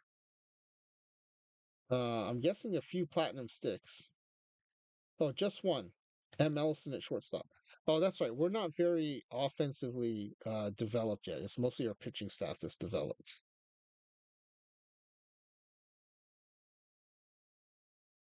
290, 28 home runs, 101 RBI, 8.7 WAR.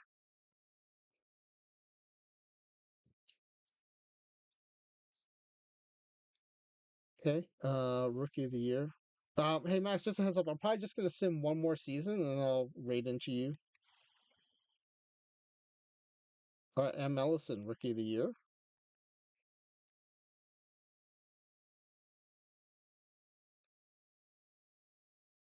So he did not sweep. Oh, our Greg Piasinski got the other three first place votes. So at least it stayed on the team.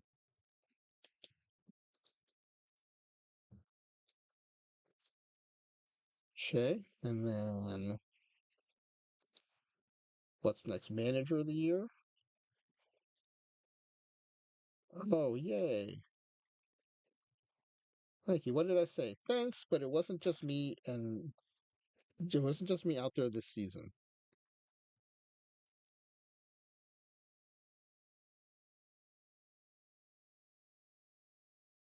All right, and then we'll jump to Cy Young Award. V. Piasinski.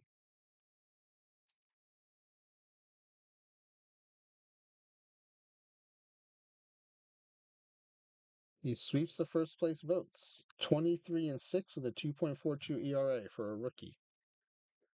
It's pretty good. Pretty good. Let's see. Oh, look at the Cy Young Award voting. We have the one, two, three, four. We have the top four vote getters and five of the top six. That includes our reliever of the year, Adam Burton.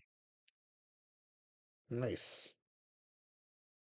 All right. And then MVP award voting. Oh, look at that. Our rookie of the year wins MVP voting too. M. Ellison. Mark Ellison. Fred McGriff won the other four first place votes. That's like Fred Lynn style, right? Rookie of the Year and MVP in the same season. I think Fred Lynn did that. I think Ichiro did that too, right? Rookie of the Year and MVP. That's a pretty special combo. Yeah, okay, Ichiro did it. Thank you, Boom. Thanks for confirming that. I appreciate it. And I think Fredlin did it. Um, did Trout do it?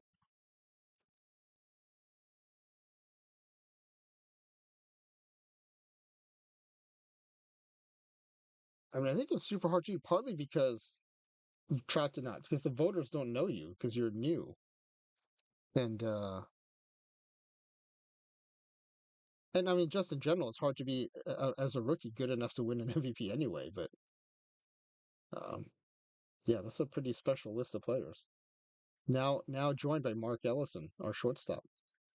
Okay, let's see what else. Okay, draft. We're not really going to draft anyone, so we'll just kind of see who gets picked.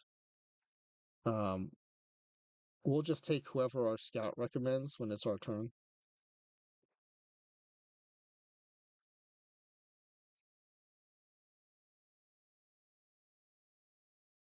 Lane in 75, Ichiro in 2001. Are those the only two?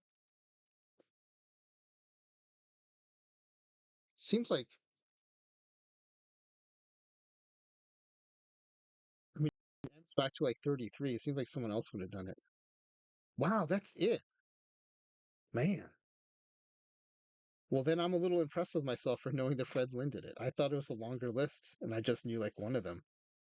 Oh, and I guessed Ichiro, so I guessed two of them. That's amazing. That's such a short list. Mark Ellison is in very select company. Okay, so what's going on here? Drafts. Let's just watch the first couple rounds. I'm kind of curious to see who goes. Start draft. Auto draft until New York.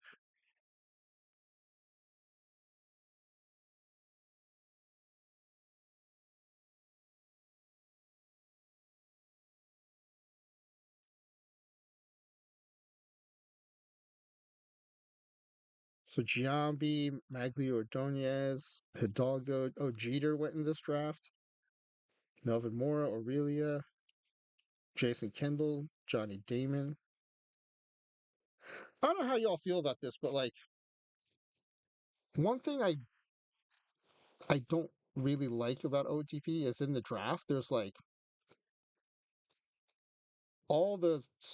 I mean, maybe it's good. All the scrubs have been weeded out, so it makes it impossible to like get a great pick in the sixth round, like what happens in real life. Like all the major leaguers are gone in the first three rounds, um, which is completely unrealistic. But I guess from a gameplay perspective, it's good. So then you have to sort through hundreds of draft prospects and like dozens of rounds. Like your draft's effectively over after four rounds because like no future major leaguers going to be in there.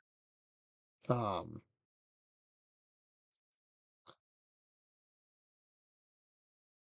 but yeah, like you would never see a real draft that's like this packed with major leaguers. You'd have always have like a bunch of people who never made it mixed in there.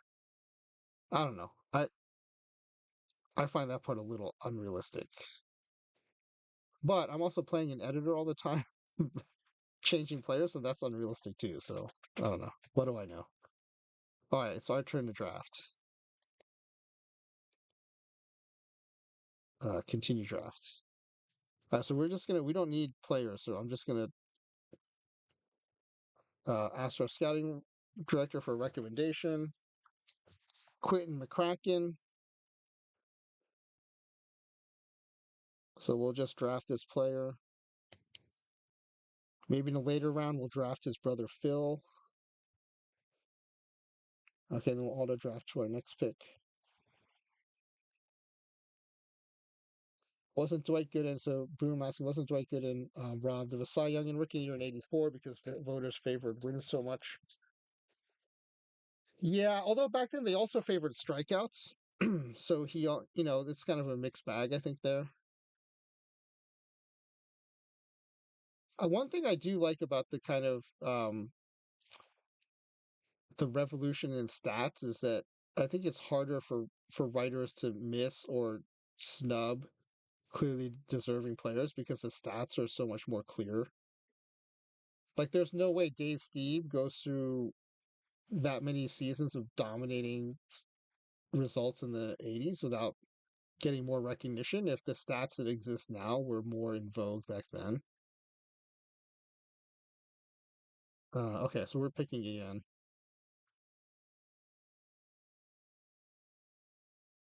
Yeah, so I guess what I'm saying is like voters overvalued wins back then, but they also overvalued strikeouts. So I think, he could have gotten snubbed on wins, but he would have gotten credit for the strikeouts. There are probably other reasons why people got snubbed back then. I think, like I said, because the stats weren't as advanced back then, I think it was easier for people to get away with snubbing players for like BS reasons. Chris Widger is the recommendation, so we're just going to draft him. And then we'll auto draft to our next pick. Scouting director recommendation, Bobby Jones. Okay, let's check the log because I think we're probably done with all the major leaguers here at this point. In the second round, you got folks like Chris Gomez, Miguel Cairo, Tony Saunders, I'm thinking of Joel McEwing.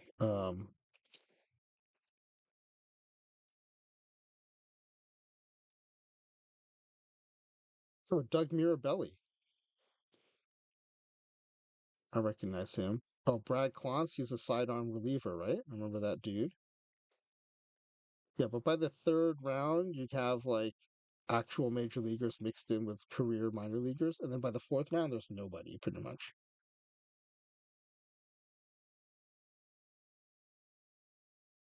Should have been unanimous, but maybe Sutcliffe did deserve it. I also think back then you also had the same effect you have with the All Star game, where like I think reputation mattered a lot, and Sutcliffe, I'm sure, had a more established reputation. But I mean, as a Mets fan, of course, I think Gooden should have won both. But I guess I'm trying to see both sides of that. But yeah, I think it's BS that he didn't win both. All right, so let's just sim the rest of the draft here. Um, I think we're safe for Rule 5 draft because everyone's on our 40 man. So let's just sim to the preseason beginning. Oh, I just want to sim to the end of the draft. Yeah, you can auto draft complete draft.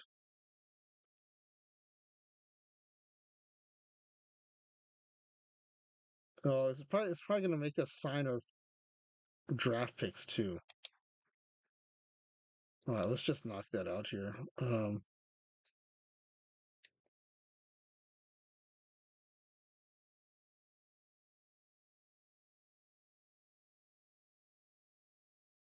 Set to demand.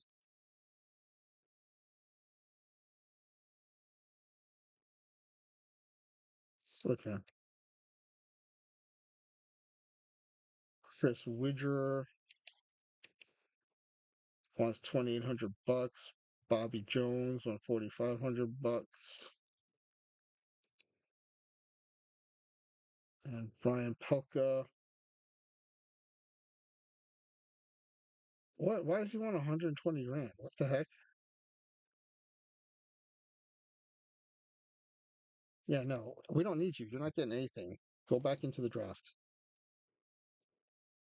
Yeah, that's okay. The bonus is $1. There you go. Okay.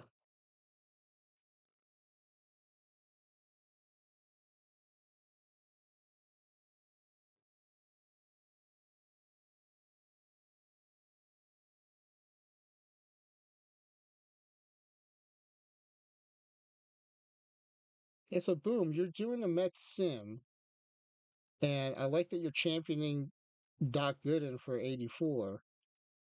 Does that mean you're a Mets fan too? Or did you just happen to pick them for your sim?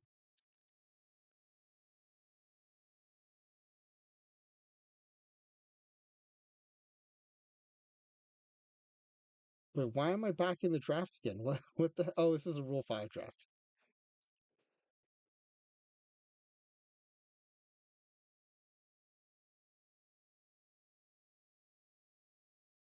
All right, let's just auto draft, complete draft.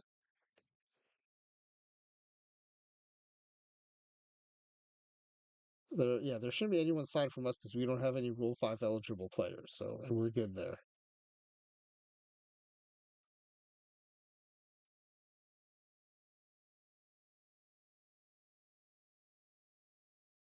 Max, 86 was the Mets World Series year. 84 was Dwight Gooden's rookie year.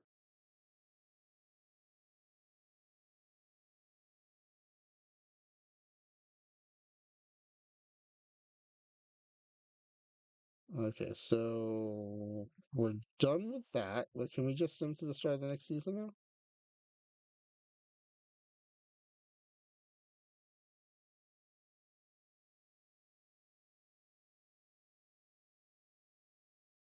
Max is only 3 years old then.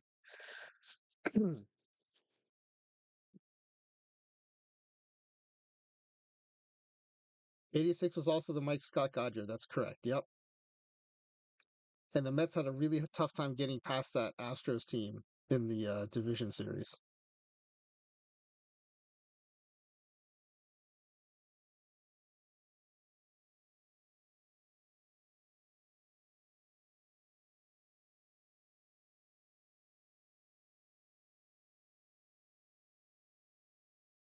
Yeah, back then I remember too. Like it seemed like um this it, like the split finger fastball was just going to break baseball because you could almost see like, okay, if Mike Scott's doing this, why wouldn't everybody just want to learn this pitch? And if everyone's learning this pitch, then no one's gonna be able to hit. But that's also before we realized all the limitations and downsides of it too. Most in particular the injuries that it can cause. Although I don't know if that's been officially recognized, but supposedly like the way you have to kind of torque your arm to throw the splitter leaves you more susceptible to injuries. I think these are spring training stats because I sim to the start of the regular season. We shouldn't be playing any games yet.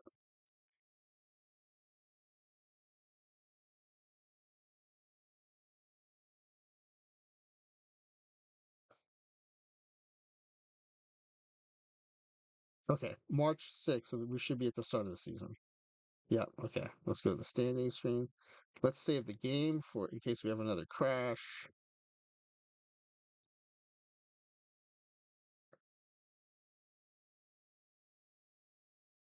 Okay, we'll go to the standings.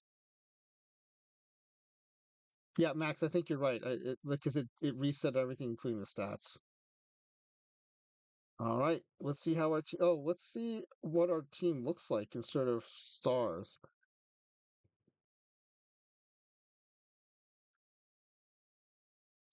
No, it looks like they're still the same mix.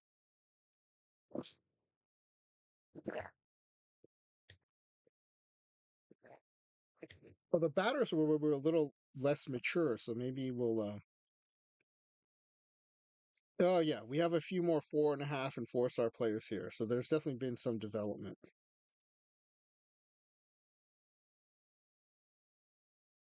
All right,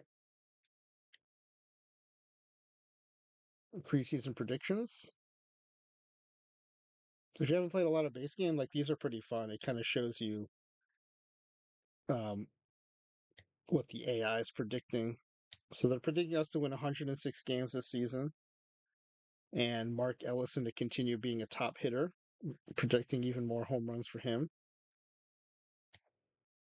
Surprisingly, they only have one guy in the top 5 pitchers, but then we have two more in the top 10 here. Oh, you know what? It'd be interesting to see the prospect report. So if you do play the base game, you probably are familiar with this, but if you're new to it, there's a top prospects list, and it's split by pitchers and catchers, or pitchers and position players. So here are the batters. Oh, you know what? We're not going to be in it anymore because all of our players have played too many games. So we would have been probably all over this thing last year, but instead we can look at the position rankings though. Positional rankings.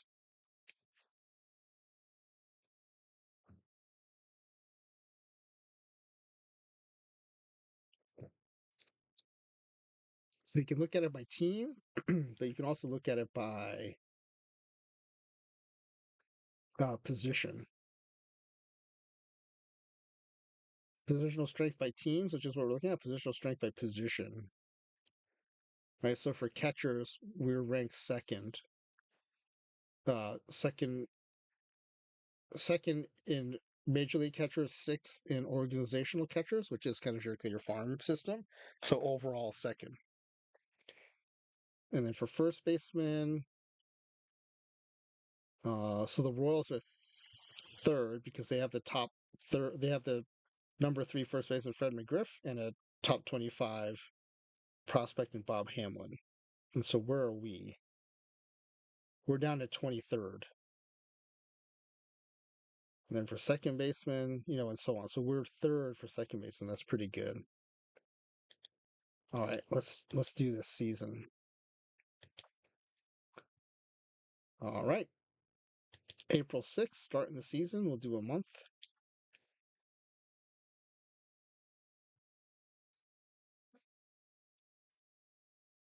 Oh, that's right, Boom. You're a Guardians fan. I think you told me that. I forgot. Sorry, I forgot about that.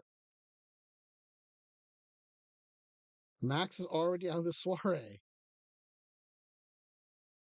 Isn't that two early exits in a row? And yet you're top 10 in silver. What's going on, man?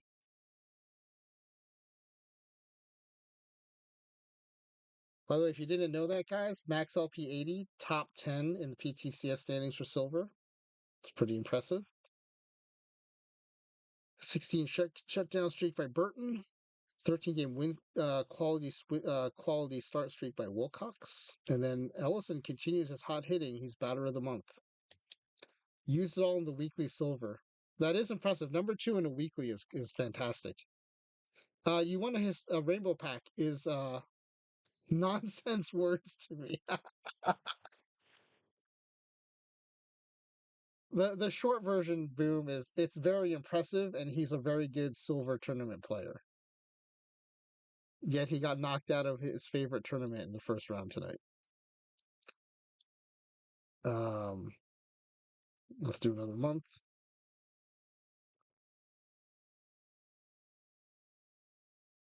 So I do notice we have a lot more yellow in this column on the right here, but it's all Mark Ellison. So our batting is not. I'm sure it's developing. It's just not developing as quickly as the pitching has.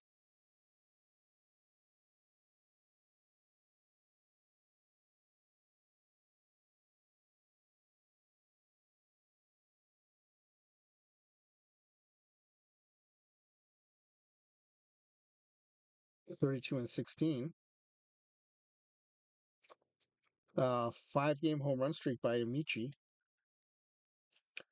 34 and 17. We do have the top record in the majors by a game. The Blue Jays are half a game. Blue Jays are 33 and 17. All right, June 1st, so let's sim to the All Star break.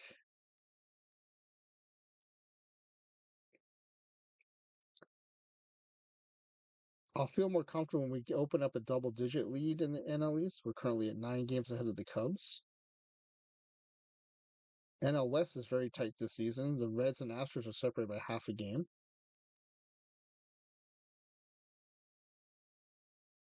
Now we still keep bouncing around 8 and 9 games ahead of the Phillies.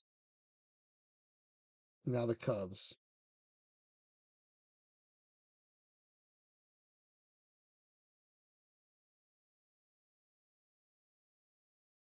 10 games ahead of the Cubs now. All right, we got the top vote getter in Mark Ellison at shortstop for the All Star game, and he had an 8-game extra base hit streak. All right, let's sim today. We have a game against the Astros. Okay, we are 58 and 32. We are no longer the top team in the majors, though. The Blue Jays have passed us at 62 and 26.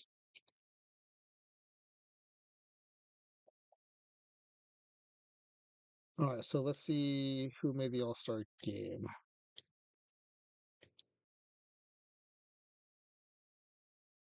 Uh, Jose Ayala was third at second base. Jim West second at third base. Mark Ellison, of course, the leading vote getter, and so he's top at shortstop. Serafino Amici now finally showing up in center field, second in votes, just behind Lenny Dykstra. Um, oh, Lenny Dykstra plays for the Pirates now. That's interesting. And Carlos Romero, third in right field. Our pitchers are finally getting some respect. Second and third in vote getting are Piasinski and Smith. And Adam Burton, our reliever of the year winner, is second in voting behind Rob Dibble. Let's see. Burton is his ERA is up quite a bit to 2, but he's 4-4 with 28 saves already. All right, so let me copy this. Oops. And then let me also get the rosters.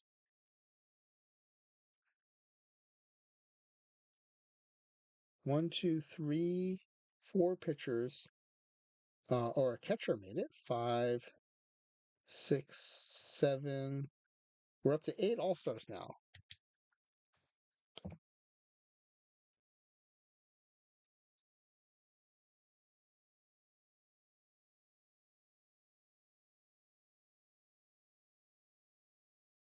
So you got a rainbow pack for that second place. What was first place then? A second rainbow pack or a historic rainbow pack? I'm assuming it's a historic rainbow pack.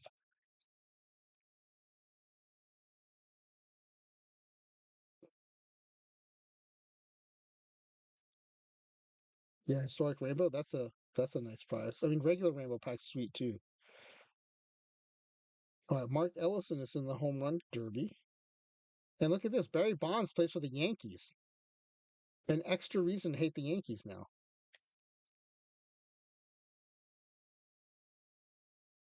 Ellison loses by 1 to Juan Gonzalez, 16-15. Too bad because he would have faced Barry Bonds in the next round. And Bonds beats Gonzalez 12-11. Frank Thomas beats Canseco. So it's a Thomas Bonds, Frank Thomas, Barry Bonds final. And Barry Bonds wins the home run contest. All right. Let's sim to the All Star game and we'll quick play that.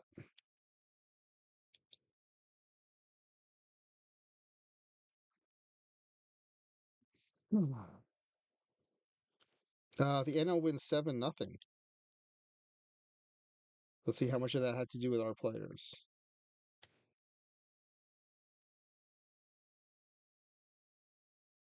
Mark Ellison went 0 for 2.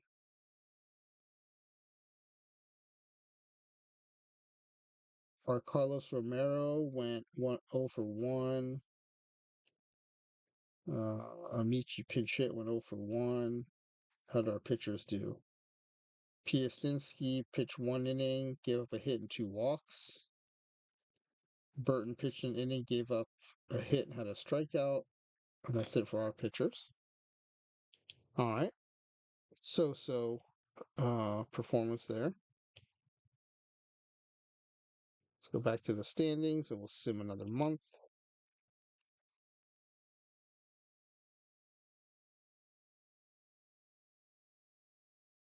I mean, it's hard to perform better than we already did. I think that considering those players are 50% developed,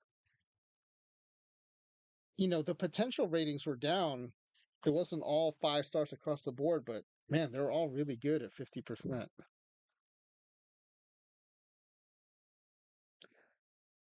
All right. We are still a game behind the Blue Jays. Actually, 1.5 games behind the Blue Jays. 70 and 33 versus 69 and 35. Sim another month. We'll go to the roster expansion day.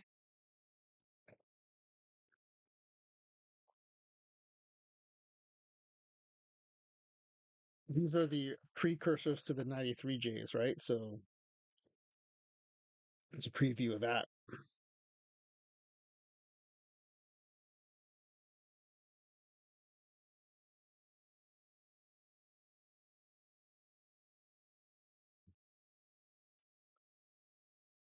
The White Sox are starting to catch up to us too.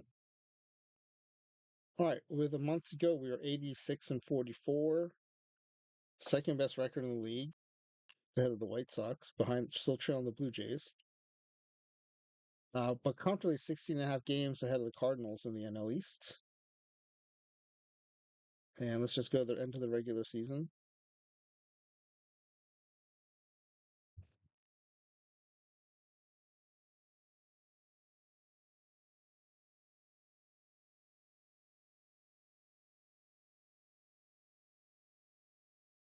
We're battling for the best record in the majors with the Blue Jays.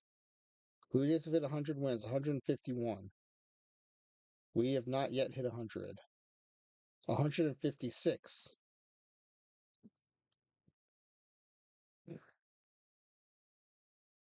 Well, we made it close at the end. We have one more day to sim. We're at 105 and 56.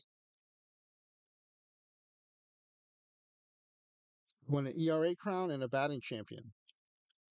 Mark Ellison continues to kill it. So we won 105 games, three fewer than the Blue Jays, and two more than the White Sox.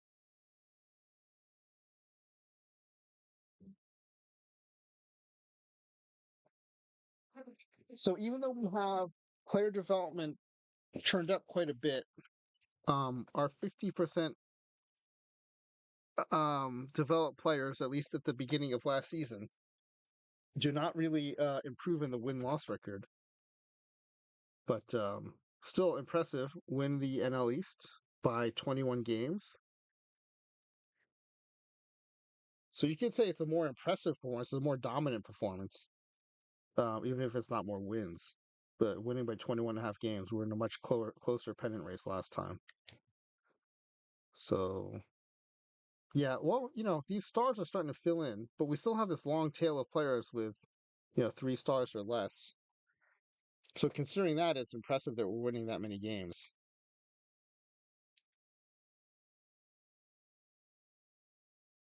We finally have players with 900 plus OPSs too, so that's an improvement.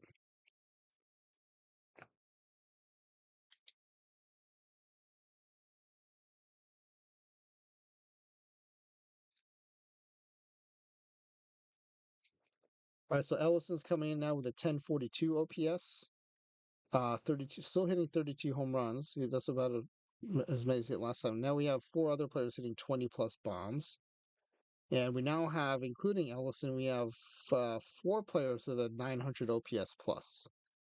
Now 2 of them are part timers, so full time is really Carlos Romero and Mark Ellison, but we're definitely seeing improvement. And then our strength has been the pitching staff. Continues to be the strength of the team here. I guess the main difference is, I mean, Adam Burton comes in with another 48 save season. It was 49 last season. The ERA is up. It was below 1 last time, but his whip is still below 1.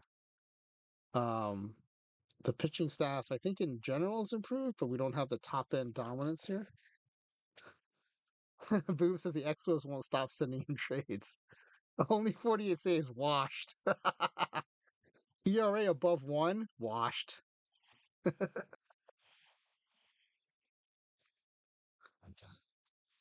But the interesting thing is, it does seem like kind of individual performances peak last season when they were theoretically still 50% developed. They're now 2 more years developed at this point, and I don't see any additional dominance. Oh yeah, boom. Barry Basher's absolutely right. If they keep asking for a specific player, you can take them off the or yeah, declare them untouchable, and basically like other teams know not to ask you about that player anymore.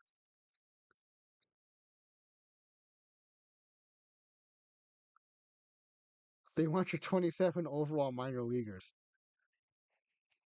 So why not trade them if you can get? Oh, they're probably looking to dump salaries on you though, right?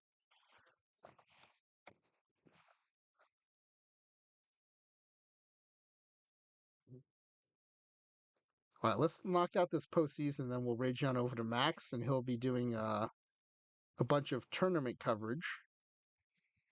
Do you still cover the soiree even when you're knocked out of it? You're 700K in debt.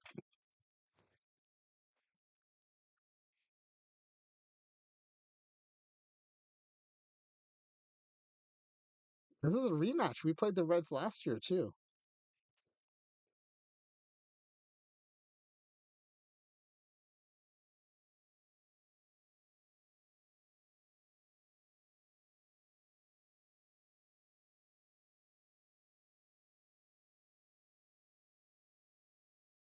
All right, let's sim this round.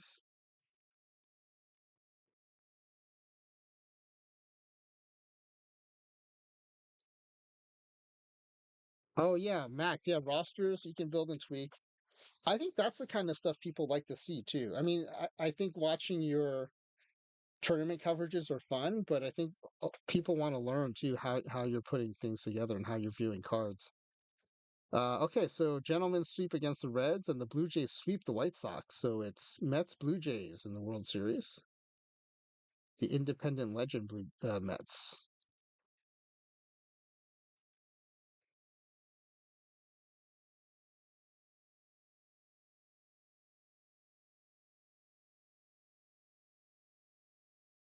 Oh, it's keeping us in suspense by processing. I think it's processing the end of season stuff, but it's not showing us the World Series results in the meantime. It's kind of annoying.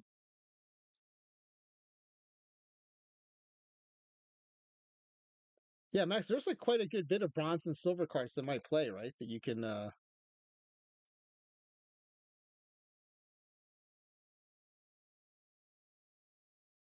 talk about in the context of silver tournaments.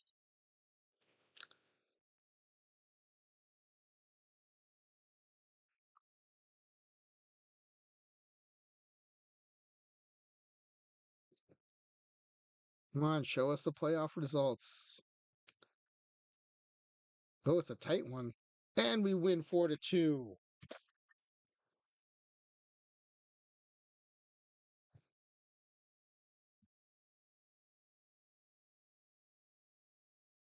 The next time I stream, I might sim the next 2 seasons just to see if the player progression goes as projected. I mean, the 50% developed players are playing like a fully developed major league team. Now, that's probably because they're 50% developed legends, but we also know what fully developed legends do because they won 140 some games. So, somewhere between where we are now, 140, 104 wins and 145 wins, should be where this team's max potential is because by sending them to A ball, right, we nerfed a lot of their peak potentials.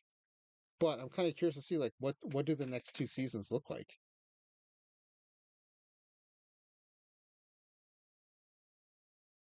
Oh, famous last words, boom. You're saying no way you lose this time? 680 overall players. That's cool, man.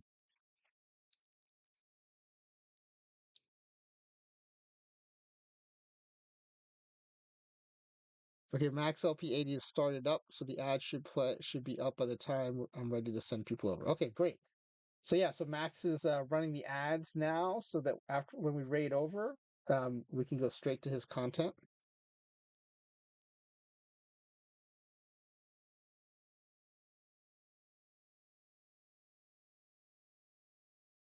Once this finishes wrapping up the season, we can look at the postseason awards and then we'll rate on over. But yeah, I'm kind of curious to see like where this team tops out over the next two seasons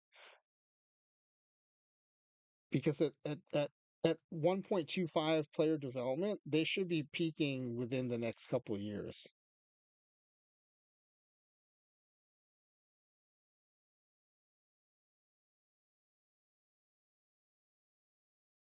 So we're getting ready to check out the postseason awards. Great gloves. We won two last time. Well, we didn't get an achievement pop up, so that leads me to think we didn't win any great gloves. Oh no, we won. Lagunas won. A catcher, he won last time too. But we're down one award.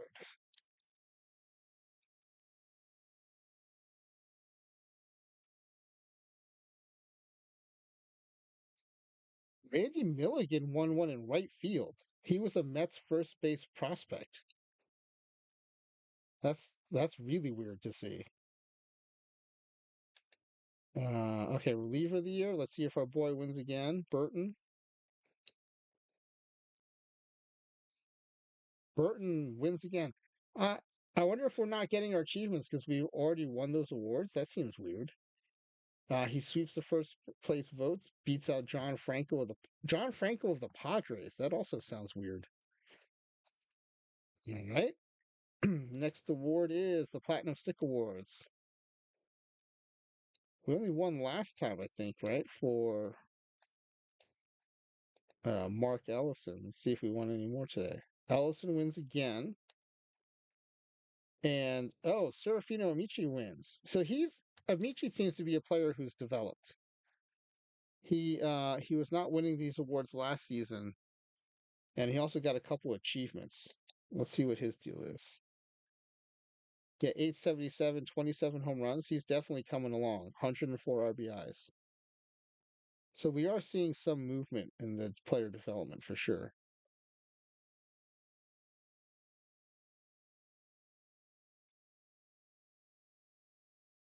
All right, so then we'll go to Rookie of the Year. We don't have anyone eligible because our whole team came in at the same time.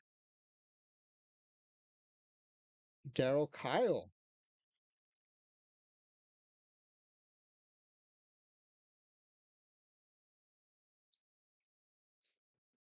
Boom's got four relievers over 60 in his Mets save.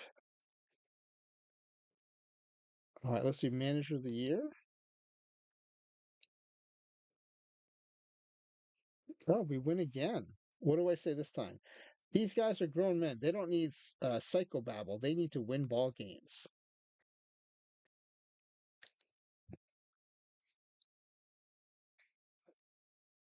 I don't sound very woke in that quote. All right, let's see. Next, Cy Young Award. Here come the two biggies. I don't know why we're not getting achievements for these.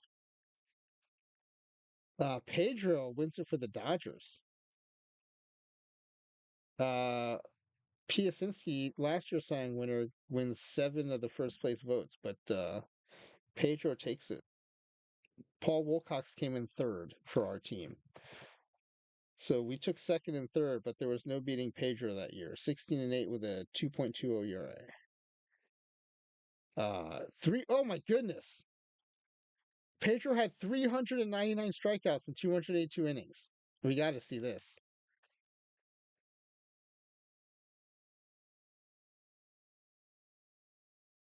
16 and 8. How did they lose 8 games for him? 2.2 ERA, 282 innings led the league. 399 strikeouts led the league. 12.7 K per nine. Wow. Boom says mid.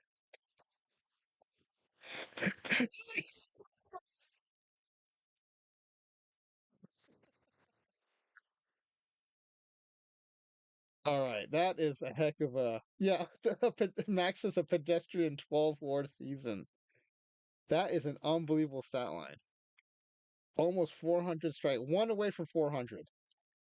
How did the manager not roll him out there for another strikeout somewhere? That is awesome. I know it's fake baseball, and this is a fake team, especially fake team that we're playing with the Mets.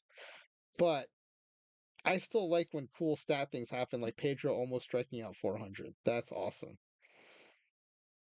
I like that. All right, MVP. Have I ever seen four back-to-back home runs? I don't think I have. I know it's happened. I know I've heard of them on SportsCenter, but it's never happened in a game I've been watching, either in person or on TV.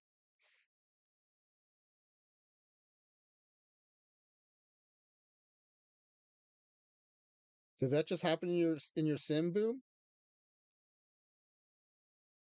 And the MVP, Mark Ellison, wins again. Serafino Amiche definitely on the uptick. He came in second this year in MVP voting, and we had Jose Ayala come in fourth. So we had one, two, and four in MVP voting. Our shortstop, our center fielder, and our second baseman. So things are looking good when your up the middle core is dominating MVP voting. That is a good sign for sure.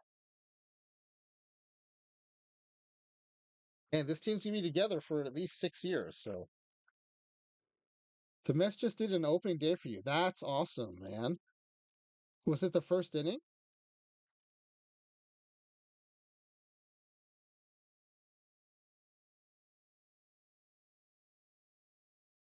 That's great. All right, that's the last postseason war. So we're gonna save this sim and Max, are you up and ready for a raid?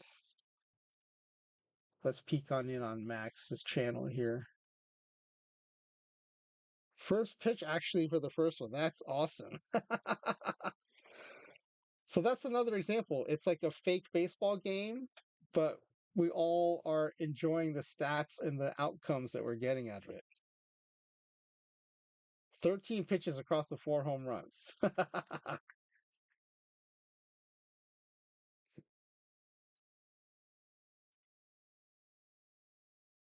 All right. Well, appreciate all of you being here for the stream. I hope you're enjoying watching me experiment with the player creation engine in the base game.